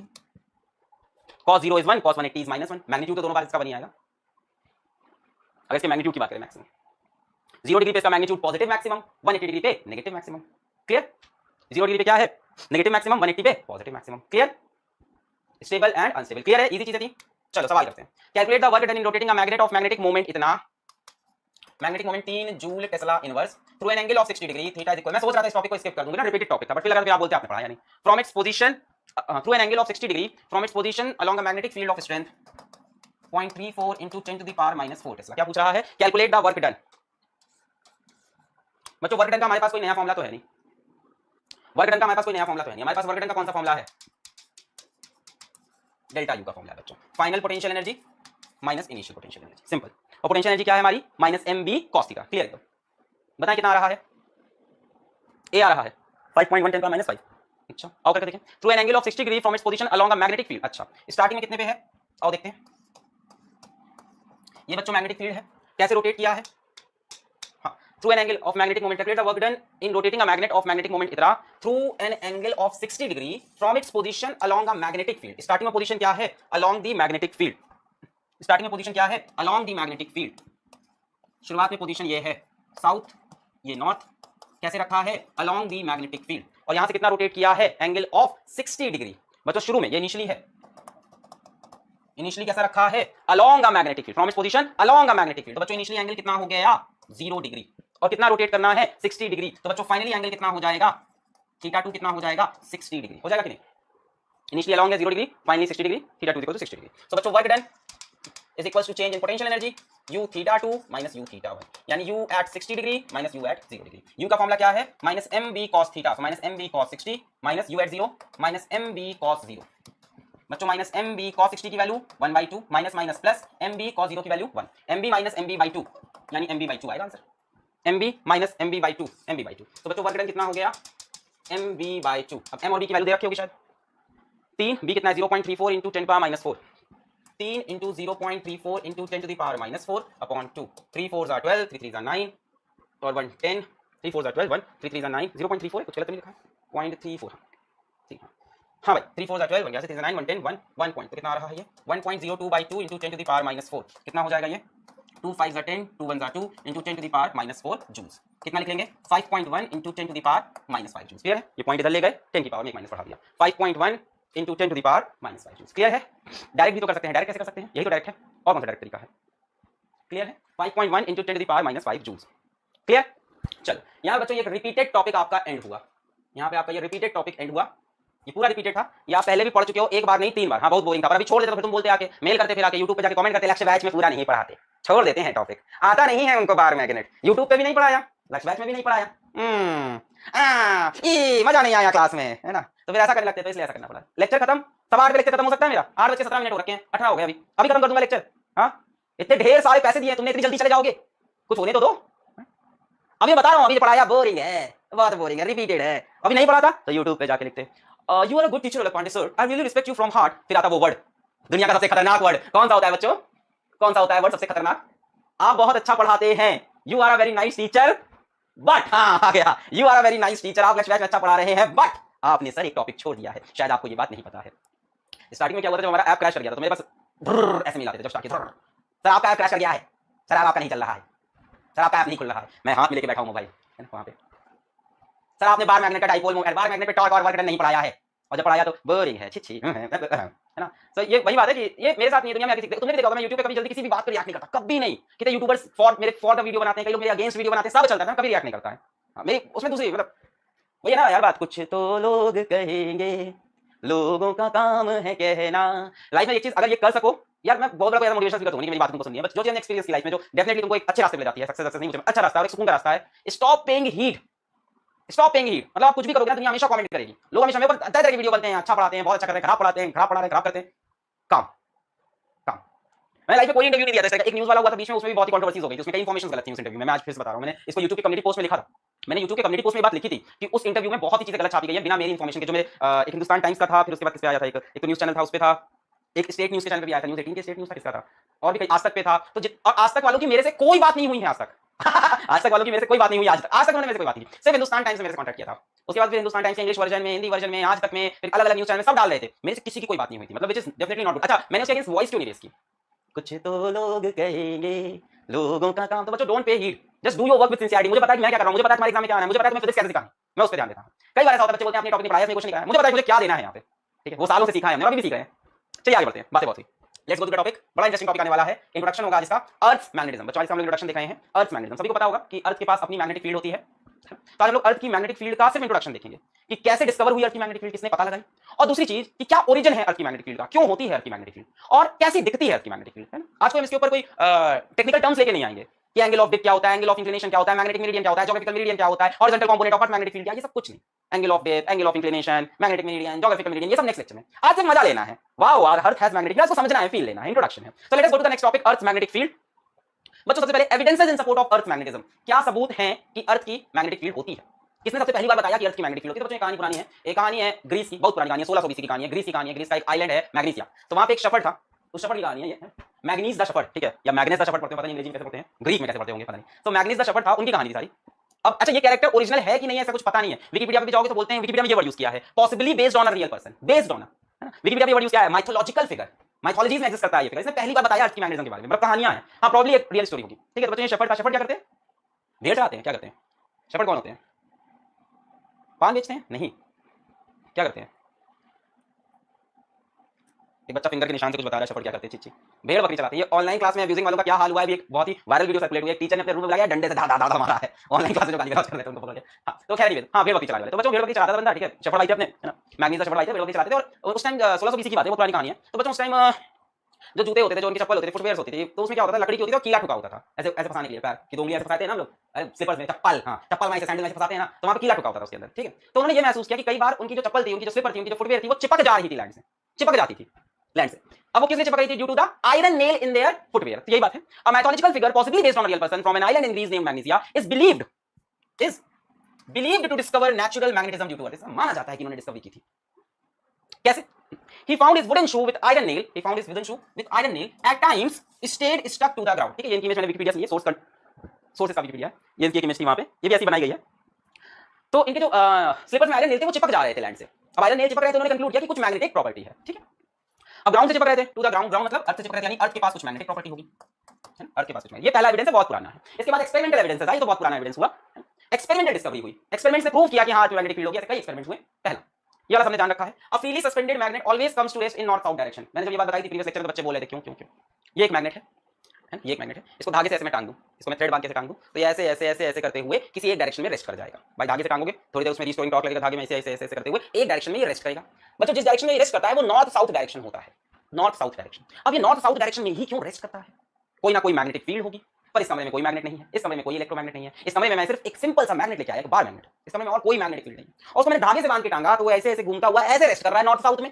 क्यों कर रहा है? डेफिनेटली इस रूम में कोई मैग्नेटिक फील्ड होगी जो दुनिया के हर रूम में है, and that is due to earth magnetism, that is due to earth magnetism. इसमें मजा नहीं आया ना, मजा वही भेड़ बकरी में आया था ना, तुमको बड़ा मजा आ गया था। That is due to earth magnetism, है ना। ये क्यों रुक रहा है नॉर्थ साउथ में? डेफिनेटली नॉर्थ साउथ डायरेक्शन में ही कोई अर्थ की मैग्नेटिक फील्ड होगी। दूसरा experimental discovery, an iron bar buried in earth becomes weak magnet after some time. Iron bar लो और अपने बाहर खेत में जाओ या अपने गार्डन में जाओ, if you have a garden outside your house, you know, if you have a very small garden then you can go to your garden. वहां पे अच्छा ये तो आपका टॉमी का है, ऐसे वहां पे गड्ढा खोदो और गड्ढा खोद के उसके अंदर ईस्ट वेस्ट क्यों नहीं है, जुपिटर पे क्यों नहीं चलेगा, ये अभी आएगा, है ना, ऐसा क्यों वैसा क्यों, है ना, बबीता लड़का क्यों नहीं है, ऐसा सवाल ना होते हैं, आगे पता चले। आपने क्या किया, एक आयरन के पीस को जमीन के अंदर खोद के गाड़ के छोड़ दिया, सो गया, सो गए महीने 2 महीने 3 महीने, जाके खोद के निकाला, अब ये आयरन का पीस अगल बगल के आयरन के पीसेस को अट्रैक्ट कर रहा है। इसके अंदर कौन सी प्रॉपर्टी आ गई? Magnetic property. अब ऐसा नहीं कि ऊपर गाड़ दिया, काफी अंदर खोद के डालना पड़ेगा। अब बच्चों ये क्या होता है? बच्चों ये इंडक्शन का फिनोमेना है, ये इंडक्शन का फिनोमेना है, होता है कि नहीं? क्या बोलते हैं कि वो क्या किसको देखते हैं, तरबूज को देख के तरबूज, खरबूज को देख के खरबूज रंग बदलता है, कुछ बोलते हैं, है ना, ऐसे ही होते हैं। तो भाई साहब अर्थ के पास मैग्नेटिक फील्ड है, मैग्नेटिक प्रॉपर्टी है, आप अर्थ के साथ एक आयरन पीस को रखोगे तो मैग्नेट बन सकता है, तो मैग्नेट बन जाता है भाई। इसके जो डाइपोल्स होते हैं वो अलाइन हो जाते हैं, क्या क्या क्या बोल सकते हैं, इसके जो डाइपोल होते हैं एटॉमिक डाइपोल वो अलाइन हो जाते हैं, एक लाइन में आ जाते हैं। ये अभी आने वाला है नेक्स्ट 2-3 लेक्चर में कि मैग्नेटिज्म होती क्या है, paramagnetism, ferromagnetism, diamagnetism, what is the cause of magnetism, है ना। तो ये होता है मैग्नेटिक डाइपोल अलाइन। तो बच्चों ये क्या खेल हो रहा होगा? ये मैग्नेटिक इंडक्शन का खेल हो रहा होगा। इंडक्शन तो समझते हैं ना, आंखों में जब इशारा हो जाए, है ना, ठीक। अच्छा ये भी सजेस्ट कर रहा है कि अर्थ के पास मैग्नेटिक फील्ड होगी। तीसरा, existence of neutral points near a bar magnet. What is neutral point? बच्चों न्यूट्रल पॉइंट ऐसा पॉइंट जहां पे मैग्नेटिक फील्ड 0 हो, जहां पे नेट मैग्नेटिक फील्ड 0 हो। बच्चों यहां पे कोई मैग्नेटिक फील्ड लाइंस नहीं होती, आप यहां पे कंपास को रखोगे तो कहीं भी डिफ्लेक्ट नहीं करेगा, B net 0, compass do not deflect. बच्चों ऐसी जगह जहां पे कंपास डिफ्लेक्ट नहीं करता है। तो हमने यार बार मैग्नेट की जब मैग्नेटिक फील्ड लाइन बनानी चाहिए, बार मैग्नेट की मैग्नेटिक फील्ड लाइन हम लोग नेक्स्ट में बनाने वाले, बच्चों ये करने वाले हम लोग। बार मैग्नेट की जब मैग्नेटिक फील्ड लाइन बनाई तो हमने देखा कहीं जगह पे मैग्नेटिक फील्ड लाइन पहुंच ही नहीं पा रही है, कई जगह नेट मैग्नेटिक फील्ड 0 हो जा रही है। बार मैग्नेट के अगल बगल में मैग्नेटिक फील्ड लाइन बनाई, देखा कई जगह पे मैग्नेटिक फील्ड 0 है और आसपास कोई दूसरा मैग्नेट नहीं है। एक बार मैग्नेट, ये एक बार मैग्नेट, आसपास कोई दूसरा मैग्नेट नहीं, कोई सोलेनॉइड नहीं, कोई करंट कैरिंग वायर नहीं, कुछ नहीं। यहां भाई मैग्नेटिक फील्ड लाइंस तो हर जगह होनी चाहिए, इसके अगल बगल हर जगह मैग्नेटिक फील्ड होनी चाहिए, हर जगह मैग्नेटिक इफेक्ट होना चाहिए। हमने इस जगह पे मान लो एक चाबी रख दी, आयरन की चाबी, तो वो बच्चों मैग्नेट की तरफ अट्रैक्ट नहीं हुई। हमने यहाँ पे एक चाबी रखी उधर अट्रैक्ट नहीं हुई, इसका मतलब कि इस जगह पे नेट मैग्नेटिक फील्ड 0। अब 0 कौन कर रहा है भाई? ये तो मैग्नेटिक फील्ड बना रहा होगा। कौन है जो नेट मैग्नेटिक फील्ड 0 कर रहा है? डेफिनेटली एक और कोई मैग्नेटिक फील्ड होगी जो इसके अपोजिट होगी, जो इसको 0 कर रही होगी। वो मैग्नेटिक फील्ड किसकी है? अगर बगल कोई मैग्नेट नहीं, कोई करंट कैरिंग वायर नहीं, किसकी होगी? अर्थ की होगी। क्लियर हुई बात? बी नेट यहाँ पे 0 हो जाता है, कंपास डू नॉट डिफ्लेक्ट। बच्चों न्यूट्रल पॉइंट कैसे आता होगा? ऐसी जगह आती होगी जहां magnetic field of magnet is equal and opposite to magnetic field of earth. Actual में horizontal component of earth magnetic field लिखते हैं, रियलिटी में मैग्नेटिक फील्ड ऑफ अर्थ की जगह यहाँ पे एक्चुअल में बच्चों BH लिखा जाता है, हॉरिजॉन्टल। ये सब आगे समझ में आएगा, अभी तो इंट्रोडक्शन हो रहा है, अभी तो ये कह रहे हैं कि है कि नहीं मैग्नेट, अर्थ के पास मैग्नेटिक प्रॉपर्टी है कि नहीं, अभी तो ये पूछा जा रहा है। क्यों पढ़ रहे हैं अर्थ मैग्नेटिज्म, किसने कहा? तो हमने भाई एक्सपेरिमेंट किया, हमने देखा ऐसी चीजें हो रही हैं, कोई और लॉजिकल रीजन नहीं मिल रहा है। एक बार मैग्नेट बनाया, एक बार मैग्नेट, एक बार मैग्नेट, ये अगल बगल कोई मैग्नेट नहीं, अगल बगल कोई करंट कैरिंग वायर नहीं, इस बार मैग्नेट के आसपास मैग्नेटिक फील्ड होनी चाहिए, बिल्कुल होनी चाहिए। होनी चाहिए कि नहीं होनी चाहिए? हर जगह मैग्नेटिक फील्ड लाइंस होनी चाहिए, होनी चाहिए। आसपास हम मान लो एक चाबी रख दें आयरन की, तो इसकी तरफ अट्रैक्ट होनी चाहिए, होनी चाहिए। चाबी यहाँ रखी, अट्रैक्ट हुई, चाबी यहाँ रखी, अट्रैक्ट हुई, यहाँ रखी, अट्रैक्ट, यहाँ रखी, अट्रैक्ट, यहाँ रखी, अट्रैक्ट, यहाँ रखी तो अट्रैक्ट नहीं हुई। इसका मतलब इस पॉइंट पे नेट मैग्नेटिक फील्ड जीरो है। कैसे जीरो है? ये तो मैग्नेटिक फील्ड बना रहा है, कोई ना कोई होगा जो इसके अपोजिट मैग्नेटिक फील्ड बना रहा होगा। आसपास कोई और एलिमेंट नहीं दिख रहा है, तो कौन बना रहा होगा? अर्थ। अर्थ की मैग्नेटिक फील्ड इस जगह पे इसकी मैग्नेटिक फील्ड के अपोजिट डायरेक्शन में होगी। क्लियर है अब? तो बच्चों ये कुछ एविडेंसेस हमको मिले। पहला क्या मिला? Freely suspended magnet always comes to rest in north south direction. दूसरा भाई आयरन को हमने खोद के जमीन के अंदर रखा तो वो मैग्नेट बन गया। तीसरा क्या है? Existence of neutral points near a bar magnet. Clear? अच्छा, मतलब हम श्योर हो गए कि हाँ अर्थ में मैग्नेटिक फील्ड है। अब सवाल ये आता है कि अर्थ के पास मैग्नेटिक फील्ड कैसे है? मैग्नेटिक फील्ड होती है करंट कैरिंग वायर की वजह से, या तो कुछ मैग्नेटिक मटेरियल्स होते हैं हमारे पास। ये अर्थ के पास कैसे है? अब आया origin of earth's magnetic field. बच्चों थ्योरीज हैं, बहुत पुरानी थ्योरी, यहाँ पे देखो 1600 सेंचुरी की, बहुत पुरानी थ्योरी आई है, 1600 सेंचुरी की। विलियम गिलबर्ट सजेस्टेड, भाई बहुत नाम है, हल्के मत लेना, विलियम गिलबर्ट का बहुत नाम है, पहला इंसान है जिसने कोई आइडिया दिया अर्थ की मैग्नेटिक फील्ड के बारे में। ये एडी है बच्चों। William Gilbert suggested that earth magnetism is due to the presence of a giant bar magnet at its centre. आज सुनने में बहुत ही हंसी मजाक की चीज लगती है, बट स्टैंड लोगों ने बिलीव किया। उन्होंने कहा क्या है भाई साहब कि बनाने वाले ने, क्रिएटर ने जब अर्थ बनाई तो उसके अंदर बीच में एक बड़ा सा बार मैग्नेट रख दिया होगा। ये ऐसा एक बार मैग्नेट रखा, ये इनकी हाइपोथेसिस थी, इनकी थ्योरी थी। उन्होंने सोचा कि अर्थ के अंदर क्या है, एक बड़ा सा मैग्नेट रखा है। हंस रहे हो तुम लोग? अरे ये सच है, मेरी एक स्टूडेंट थी, उसका नाम डैश अख्तर था, पूरा नाम नहीं लेते बस ये, डैश करके अख्तर था। Recently she got married. Sir आपके स्टूडेंट्स की भी शादी हो रही है? यहाँ बहुत बुरा लग रहा है, आप नहीं शादी में, मजाक कर गया था। मैं सभी शादी में जाता हूँ, बच्चों की शादी जरूर जाता हूँ, ठीक है? तो आप भी मुझे बुला सकते हो अपनी शादी में, ठीक है? पर मैं लिफाफा लेके नहीं आता हूँ, ठीक है? क्योंकि आपको पता है आई बिलोंग टू पंडित हूं मैं तो पैसा लेके जाऊंगा, ठीक है? एनीवेज, सो हाँ मैं क्या बता रहा था, तो उसकी स्कूल टीचर ने बोला ये कि अर्थ के अंदर मैग्नेट है और बात यहीं खत्म कर दी। डन। तो बच्चों ऐसा इन्होंने सोचा कि अर्थ के अंदर एक बहुत बड़ा सा मैग्नेट होगा जिसकी वजह से अर्थ की मैग्नेटिक फील्ड होगी। Quite logical. इनकी थ्योरी को तोड़ा गया। कैसे तोड़ा गया भाई? अर्थ के कोर में। इन्होंने बोला था अर्थ के सेंटर में, है ना, कहां पे बोला था? Giants bar magnet at its centre, centre में। अब बच्चों बात है ना, अर्थ का जो सेंटर है, अर्थ की जो कोर है बहुत गर्म है, बहुत गर्म है, वेरी हाई टेंपरेचर। बच्चों उतने हाई टेंपरेचर पे एक मैग्नेटिक मटेरियल का सर्वाइव करना पॉसिबल नहीं है। आप एक बात याद रखो कि magnetism is inversely proportional to temperature. Magnetism is inversely proportional to temperature. बच्चों मैग्नेटिक सस्पेक्टिबिलिटी एक क्वांटिटी होती है that is inversely proportional to temperature. कुछ नहीं, magnetism is inversely proportional to temperature. बच्चों जितने हाई टेंपरेचर पे जाओगे वहां पे मैग्नेटिज्म की प्रॉपर्टी उतनी कम हो जाती है। बहुत आसान है, बहुत आसान है। High temperature, high kinetic energy of all the molecules. Temperature बढ़ाओगे मॉलिक्यूल की काइनेटिक एनर्जी बढ़ेगी, रैंडम मोशन बढ़ेगा। रैंडम मोशन बढ़ेगा तो किसी एक डायरेक्शन में वो अलाइन होंगे। बहुत सारे मॉलिक्यूल हैं, मजा नहीं आ रहा है, सुनना ही नहीं चाह रहे आप असली चीज। भाई ये मान लो एक मैग्नेट है, इसके अंदर ढेर सारे मॉलिक्यूल हैं, जब सब एक लाइन में अलाइन हो गए, सब डाइपोल होते हैं, एक लाइन में अलाइन हो गए तो मैग्नेट बन गया। आपने टेंपरेचर हाई कर दिया, मॉलिक्यूल झिंग झिंग झिंग झिंग वाइब्रेट करते हुए सबका डायरेक्शन अलाइनमेंट का चेंज हो गया। तो बच्चों जैसे जैसे टेंपरेचर बढ़ाओगे रैंडमनेस बढ़ेगी, टेंपरेचर बढ़ाओगे रैंडमनेस बढ़ेगी और सबके डाइपोल मोमेंट इधर उधर इधर उधर होते जाएंगे। सबको पता है ना कि एटम के पास डाइपोल मोमेंट होता है, तो हर एटम का डाइपोल मोमेंट इधर उधर और मैग्नेटिक प्रॉपर्टी लूज हो जाएगी। तो इनकी यहीं पे थ्योरी एग्जिस्ट नहीं कर सकती, यहाँ पे स्टैंड नहीं कर सकती। किस वजह से? Failed. The core of the earth is so hot that the temperature here is greater than Curie temperature. बच्चों Curie से बहुत ज्यादा होता है, Curie temperature beyond which a permanent magnet cannot exist. बच्चों Curie temperature वो टेम्परेचर होता है जिसमें एक फेरोमैग्नेटिक मटेरियल पैरामैग्नेटिक मटेरियल बन जाता है। मतलब सर का कुछ नहीं, जिसके बाद मैग्नेटिज्म की प्रॉपर्टी बहुत कम हो जाती है, ऐसा समझ लो। Curie टेम्परेचर एक ऐसा टेम्परेचर है बच्चों जिसके बियॉन्ड अगर आप चले गए तो मैग्नेटिक प्रॉपर्टी बहुत कम हो जाती है। तो यही बता रहे हैं कि अर्थ की कोर में टेम्परेचर इतना ज्यादा है, इतना ज्यादा टेम्परेचर है, मॉलिक्यूल्स में इतनी ज्यादा रैंडमनेस होगी, इतनी ज्यादा रैंडमनेस होगी कि डाइपोल्स एक लाइन में अलाइन नहीं हो सकते और इनकी ये थ्योरी फेल कर गई। But it was a very good effort. फिर बच्चों इसके बाद एफर्ट्स चलते गए चलते गए चलते गए चलते गए और बहुत रिसेंटली 19वीं सेंचुरी में जाके फिर एक प्रॉपर थ्योरी आई जिसको बोलते हैं डायनामो थ्योरी, जो अभी अच्छे से स्टैंड कर रही है। मतलब आप अगर डायनामो थ्योरी के बारे में पढ़ोगे तो वो ये कहते हैं कि हमने ढूंढा नहीं है पर हम सही रास्ते पे हैं। To be very honest with you all, अभी तक अर्थ के मैग्नेटिज्म का एक्चुअल रीजन किसी को नहीं पता। The real reason for the origin of earth magnetism is still unknown. पर डायनामो थ्योरी लोग कह रहे हैं, बिलीव कर रहे हैं साइंटिस्ट, ये लोग सही रास्ते पे हैं। अच्छा इस खेल में ना सब बड़े बड़े साइंटिस्ट हाथ आजमा चुके हैं। ये एक नोबेल प्राइज अभी रखा हुआ है, शायद आप में से किसी के हो, एक नोबेल प्राइज बचा हुआ है आपके पास। ये अगर आप reason for earth magnetic field find कर लेते हो, एक बढ़िया आप थीसिस बना लेते हो अपनी पीएचडी में, तो हो सकता है आपको इस पे नोबेल प्राइज मिल सकता है, हो सकता है आपको इस पे भारत रत्न मिल सकता है, बहुत बड़े प्राइजेस हो सकते हैं इस पे। अभी तक ये अनडिस्कवर्ड है, प्रॉपर्ली एक्सप्लेन किसी ने नहीं किया। डायनामो थ्योरी काफी, डायनामो थ्योरी यही कहा जाता है कि हम लोग सही रास्ते पे अब है। अब ये अच्छा ऐसा नहीं है कि इसके बाद सीधा डायनामो थ्योरी आई, इसके बाद बहुत से वर्क आए हैं, लोगों ने एक एक से कंसेप्ट बताया। जैसे इसके बाद एक थ्योरी आई थी, सुनते जाओ यार, सब कहानी वाली चीजें। इसके बाद एक थ्योरी आई थी कि भाई अर्थ मैटर से बनी है, सही बात है। मैटर एटम से बना है, सही बात है। और अर्थ गोल गोल घूम रही है, सही बात है। एटम्स भी गोल गोल घूम रहे होंगे, सही बात है। एटम्स के अंदर पॉजिटिव और नेगेटिव चार्ज है, सही बात है। पॉजिटिव नेगेटिव चार्ज गोल गोल घूमेंगे तो करंट बनेगा, सही बात है। करंट बनेगा तो मैग्नेटिक फील्ड बनेगी। तो बच्चों ये एक थ्योरी आई थी। इसके बाद एक और थ्योरी आई, यहां पे भी खेल नहीं खत्म हुआ। इसके बाद बोला गया कि अर्थ के अगल बगल एटमॉस्फेयर है, सही बात है। जब ये तेज तेज घूमेगा तो अगल बगल की एयर को आयनाइज कर देगा। भाई तेज तेज घूमेगा तो क्या होगा, इसके आसपास की एयर आयनाइज हो जाएंगी। एयर आयनाइज हो जाएंगी तो आयंस घूमने लगेंगे, आयंस घूमने लगेंगे तो करंट बनेगा और करंट बनेगा तो मैग्नेटिक फील्ड बनेगा। बच्चों ये थ्योरी बहुत लॉन्ग टर्म में स्टैंड नहीं की because of the practical values. जो अर्थ की मैग्नेटिक फील्ड की प्रैक्टिकल वैल्यूज थी वो इनके एक्सपेरिमेंट से मैच ही नहीं कर पा रही थी। चलिए जा रही भाई, कहानी बहुत लंबी है। अर्थ की मैग्नेटिक फील्ड अभी तक डिस्कवरी नहीं हुई है कि इसका रीजन क्या है। Origin of earth magnetic field is still a topic, a point for Nobel prize. बहुत बड़ी चीज है ये। इसमें अल्बर्ट आइंस्टीन ने भी अपना हाथ आजमाया था, वो भी फेल हो गए थे। उन्होंने अपनी इलेक्ट्रॉन प्रोटॉन की थ्योरी देने की कोशिश की, वो भी फेल कर गए इसमें। तो एक बहुत बड़ी चीज है। खैर अभी जो फेमस और सक्सेसफुल थ्योरी है that is the dynamo theory by Walter M Elsasser, I can not pronounce that name, है ना, WME कर लेते हैं इनको। ये इनकी सक्सेसफुल थ्योरी डायनेमो थ्योरी। ये क्या बोल रहे हैं, the core of earth is very hot and molten. Okay, earth की जो कोर है बहुत हॉट है, वहां पे मोल्टेन फ्लूइड्स होते हैं, सही बात है। The circulating ions in the highly conducting liquid, ये इनकी थ्योरी है भाई, ये है main. Circulating ions in the highly conducting liquid region of Earth's core form current loops and hence produce a magnetic field। क्या बोल रहे हैं कि ये अर्थ है, ये अर्थ का कोर है। एक्चुअली में बात सिर्फ कोर की नहीं है, कोर के थोड़ा आसपास की भी है, मतलब कोर आप ये मत सोचो कि एकदम सेंटर पे चले गए, ये थोड़ी यहां तक मान लीजिए। अब ये बोल रहे हैं भाई कोर में जो मटेरियल है अर्थ के कोर में वो बहुत हॉट है, इट इज वेरी हॉट। तो बच्चों ये इतना हॉट है कि ये मोल्टेन शेप, मोल्टेन फॉर्म में है। अब बच्चों मोल्टेन फॉर्म में क्या होगा, आयनाइजेशन होगा। मोल्टेन फॉर्म में क्या होगा, आयनाइजेशन होगा। भाई इतना हाई टेंपरेचर पे आप जाओगे, इतना हीट करोगे, जो अर्थ के कोर में जो मटेरियल है उसको आप बहुत हाई टेंपरेचर पे ले जाओगे तो क्या होगा, आयनाइजेशन होगा।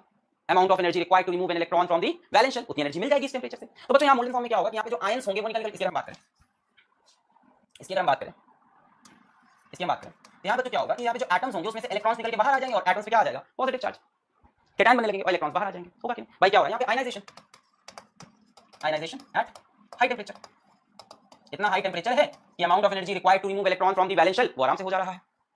मजा नहीं आ रहा है, जाना है आपको, बस करें, चलो ठीक है एंड करते हैं, यहां से भी कल पढ़ा देंगे, नहीं पढ़ा, हाँ चलो। तो मैं क्या बता रहा हूं कि आयनाइजेशन हो जाता है। तो आयनाइजेशन हो गया तो क्या हुआ, इलेक्ट्रॉन बन गए, यहाँ पे कैटायंस भी बन गए। अब अर्थ घूम रही है, गोल गोल गोल गोल गोल गोल घूम रही है, तो कैटायंस घूम रहे हैं, और कैटायंस घूम रहे हैं मतलब करंट बन रहा है। बच्चों ध्यान से देखो, ये करंट कैरिंग लूप हो गया, और अगर करंट कैरिंग लूप है तो क्या ये मैग्नेटिक फील्ड बना देगा, अगर ये करंट कैरिंग लूप है तो क्या ये मैग्नेटिक फील्ड बना देगा। कहानी सिर्फ सिंपल थी कि कोर में इसके जो मटेरियल था वो इतना हॉट हो गया, इतना मोल्टेन फॉर्म में है कि उसमें से इलेक्ट्रॉन्स निकल के बाहर आ गए हैं, आयंस अलग अलग हो गए हैं, और वो आयंस सर्कुलेट कर रहे हैं बच्चों, वो आयंस सर्कुलेट कर रहे हैं, आयंस मूविंग इन सर्कल। तो आप ध्यान से देखो भाई, अगर आयंस सर्कुलेट करेंगे तो आप देखो क्या मिल गया आपको, current carrying coil, current carrying coil. बच्चों करंट कैरिंग कॉइल के पास होती है मैग्नेटिक फील्ड। ये थ्योरी काफी स्ट्रांग स्टैंड करती है, आपको बहुत ही ऊपर ऊपर से बताई गई है, अंदर इसके डिटेलिंग में, इसकी मैथ्स में हम जाएंगे तो वो मेरे बस की भी बात नहीं है इसकी मैथ समझा पाना। क्लियर बच्चों, आप उसकी एक इमेज आ गई है, उसी में मैं दूसरी जगह लगा दूंगा, अभी आपको पीडीएफ देते हो तो उसमें नीचे कर दूंगा। तो ऐसी इमेज आ गई, आप ध्यान से देखो, इसके जो यहाँ पे दिखा रहे हैं, देखो कोर के अगल बगल ये करंट यहाँ पे दिखा रहे हैं मोल्टेन फॉर्म में, ध्यान से देखो यहाँ पे भी दिखा रहे हैं कि यहाँ पे भी करंट बन रहा है, ये कोर तो सिर्फ इतनी है, बट इसके अगल बगल भी बच्चों, तो ये पूरे अंदर दिखा रहे हैं कि क्या बन रहा है, करंट कैरिंग वायर बन रहा है। डीएनए स्ट्रक्चर बोल रहे हैं कई लोग, नहीं बच्चों डीएनए स्ट्रक्चर नहीं है। क्लियर है, इसको मैं नीचे कर दूंगा। अच्छा, ये थ्योरी काफी हद तक सक्सेसफुल है, बट लास्ट में आप यही बोलोगे, due to continuously changing pattern of earth's magnetism या earth's magnetic field, earth's magnetic field, the real reason for its origin is still unsure. बच्चों प्रॉब्लम क्या है ना, अगर तुमको थोड़ा बहुत पता हो अर्थ की मैग्नेटिक फील्ड लाइंस के बारे में, कि अर्थ की ना मैग्नेटिक फील्ड लगातार शिफ्ट हो रही है। अर्थ की मैग्नेटिक फील्ड ना ही मैग्नीट्यूड में कांस्टेंट है, ना ही डायरेक्शन में कांस्टेंट है। हमारे पास जो मैग्नेटिक फील्ड की वैल्यू थी वो ओवर द सेंचुरीज डिक्रीज हुई है, ओवर द सेंचुरीज डिक्रीज करती जा रही है, और बच्चों उसका डायरेक्शन भी चेंज होता जा रहा है, ऐसे ऐसे ऐसे। मैग्नेटिक एक्सिस जो है ना वो अर्थ की ज्योग्राफिकल एक्सिस से थोड़ी सी टिल्टेड है, जैसे ये मान लो ज्योग्राफिकल एक्सिस है नॉर्थ पोल साउथ पोल, तो मैग्नेटिक एक्सिस है। तो बच्चों मैग्नेटिक एक्सिस हमारी खिसकती जा रही है और मैग्नेटिक फील्ड की वैल्यू भी कम होती जा रही है। इवन एक थ्योरी तो ये कहती है भाई साहब कि जो बड़े बड़े जानवर थे यहाँ पे अर्थ पे, तुमसे भी बड़े जानवर, डायनासोर लोग जो थे, वो इसी प्रॉब्लम से मर गए थे कि अर्थ की मैग्नेटिक फील्ड जीरो हुई होगी, और जीरो होने की वजह से भाई हमारी अर्थ की मैग्नेटिक फील्ड आपको पता नहीं पता है कि नहीं, शायद आपने थोड़ा बहुत पढ़ रखा होगा, ये अर्थ की मैग्नेटिक फील्ड आपको प्रोटेक्ट करती है सन में से आने वाली कई रेस से, सूरज से आने वाले कई डिस्चार्ज से हमें वो बचा रही होती है। तो एक थ्योरी ये भी है कि डायनासोर कैसे मरे थे, तो बताया जाता है ना कि क्या हुआ था, डायनासोर कैसे मरे थे, चूहा खा गया था सबको, है ना। तो एक थ्योरी ये भी कहती है कि भाई उस टाइम अर्थ की मैग्नेटिक फील्ड जीरो हुई होगी और सन से आने वाले डिस्चार्ज यहाँ पे आ गए होंगे, जिसकी वजह से पूरी अभी भी इसके चांसेस है, मैं भी बता दूं, अभी भी इसके चांसेस है, ये चीज आज भी हो सकती है। अर्थ की मैग्नेटिक फील्ड अभी धीमे धीमे कम हो रही है, अभी तो तुम्हें डर नहीं, अभी 10,000 साल बाद जीरो होने वाली है, जो कैलकुलेशन बहुत दूर है। जिस टाइम अर्थ की मैग्नेटिक फील्ड जीरो होगी उस टाइम ऐसा होगा कि सन से आने वाले डिस्चार्ज, सन से आने वाले चार्ज पार्टिकल्स यहाँ पहुंचेंगे, but that won't affect the life.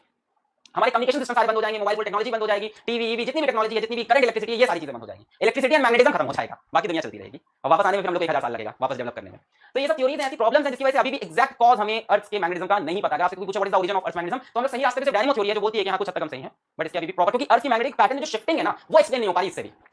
Clear. तो आज के बच्चों इतना ही रखते हैं, हमने आपको आज इंट्रोडक्शन दिया है अर्थ मैग्नेटिज्म का। कल हम लोग इसके बोरिंग एस्पेक्ट इसके पढ़ाई वाले एस्पेक्ट को देखेंगे, है ना, इससे हम लोग डायरेक्शन निकालना सीखेंगे। कल हम सीखेंगे जो सेलर होते हैं, सिंबाद द सेलर, उन लोग कैसे रास्ता पता करते हैं, नहीं ऐसे अपना वो मैग्नेटिक कंपास लिए रहते हैं। पता नहीं जैक स्पैरो को देखा है कि नहीं आप लोग ने, है ना, पायरेट्स ऑफ द कैरिबियन वाला, तो जैक स्पैरो को आपने देखा है, वो अपने हाथ में कंपास लिया रहता है, तो उसको डायरेक्शन पता चल जाता है। तो कैसे कंपास से देख के आप नाउ सही डायरेक्शन में ले जाते हो, कल ये सारी चीजें आएगी मैग्नेटिक मीडियम। कल थोड़ा सा आपका इसका टेक्निकल टर्म्स आ जाएंगे, है ना, न्यूमेरिकल्स आ जाएंगे, कल ये सब हम लोग पढ़ेंगे। तो यहीं पे आज लेक्चर करते हैं समाप्त, पढ़ाई करते हैं, ऑल द वेरी बेस्ट। और डीपीपी डाउनलोड करके सवाल लगा लेना।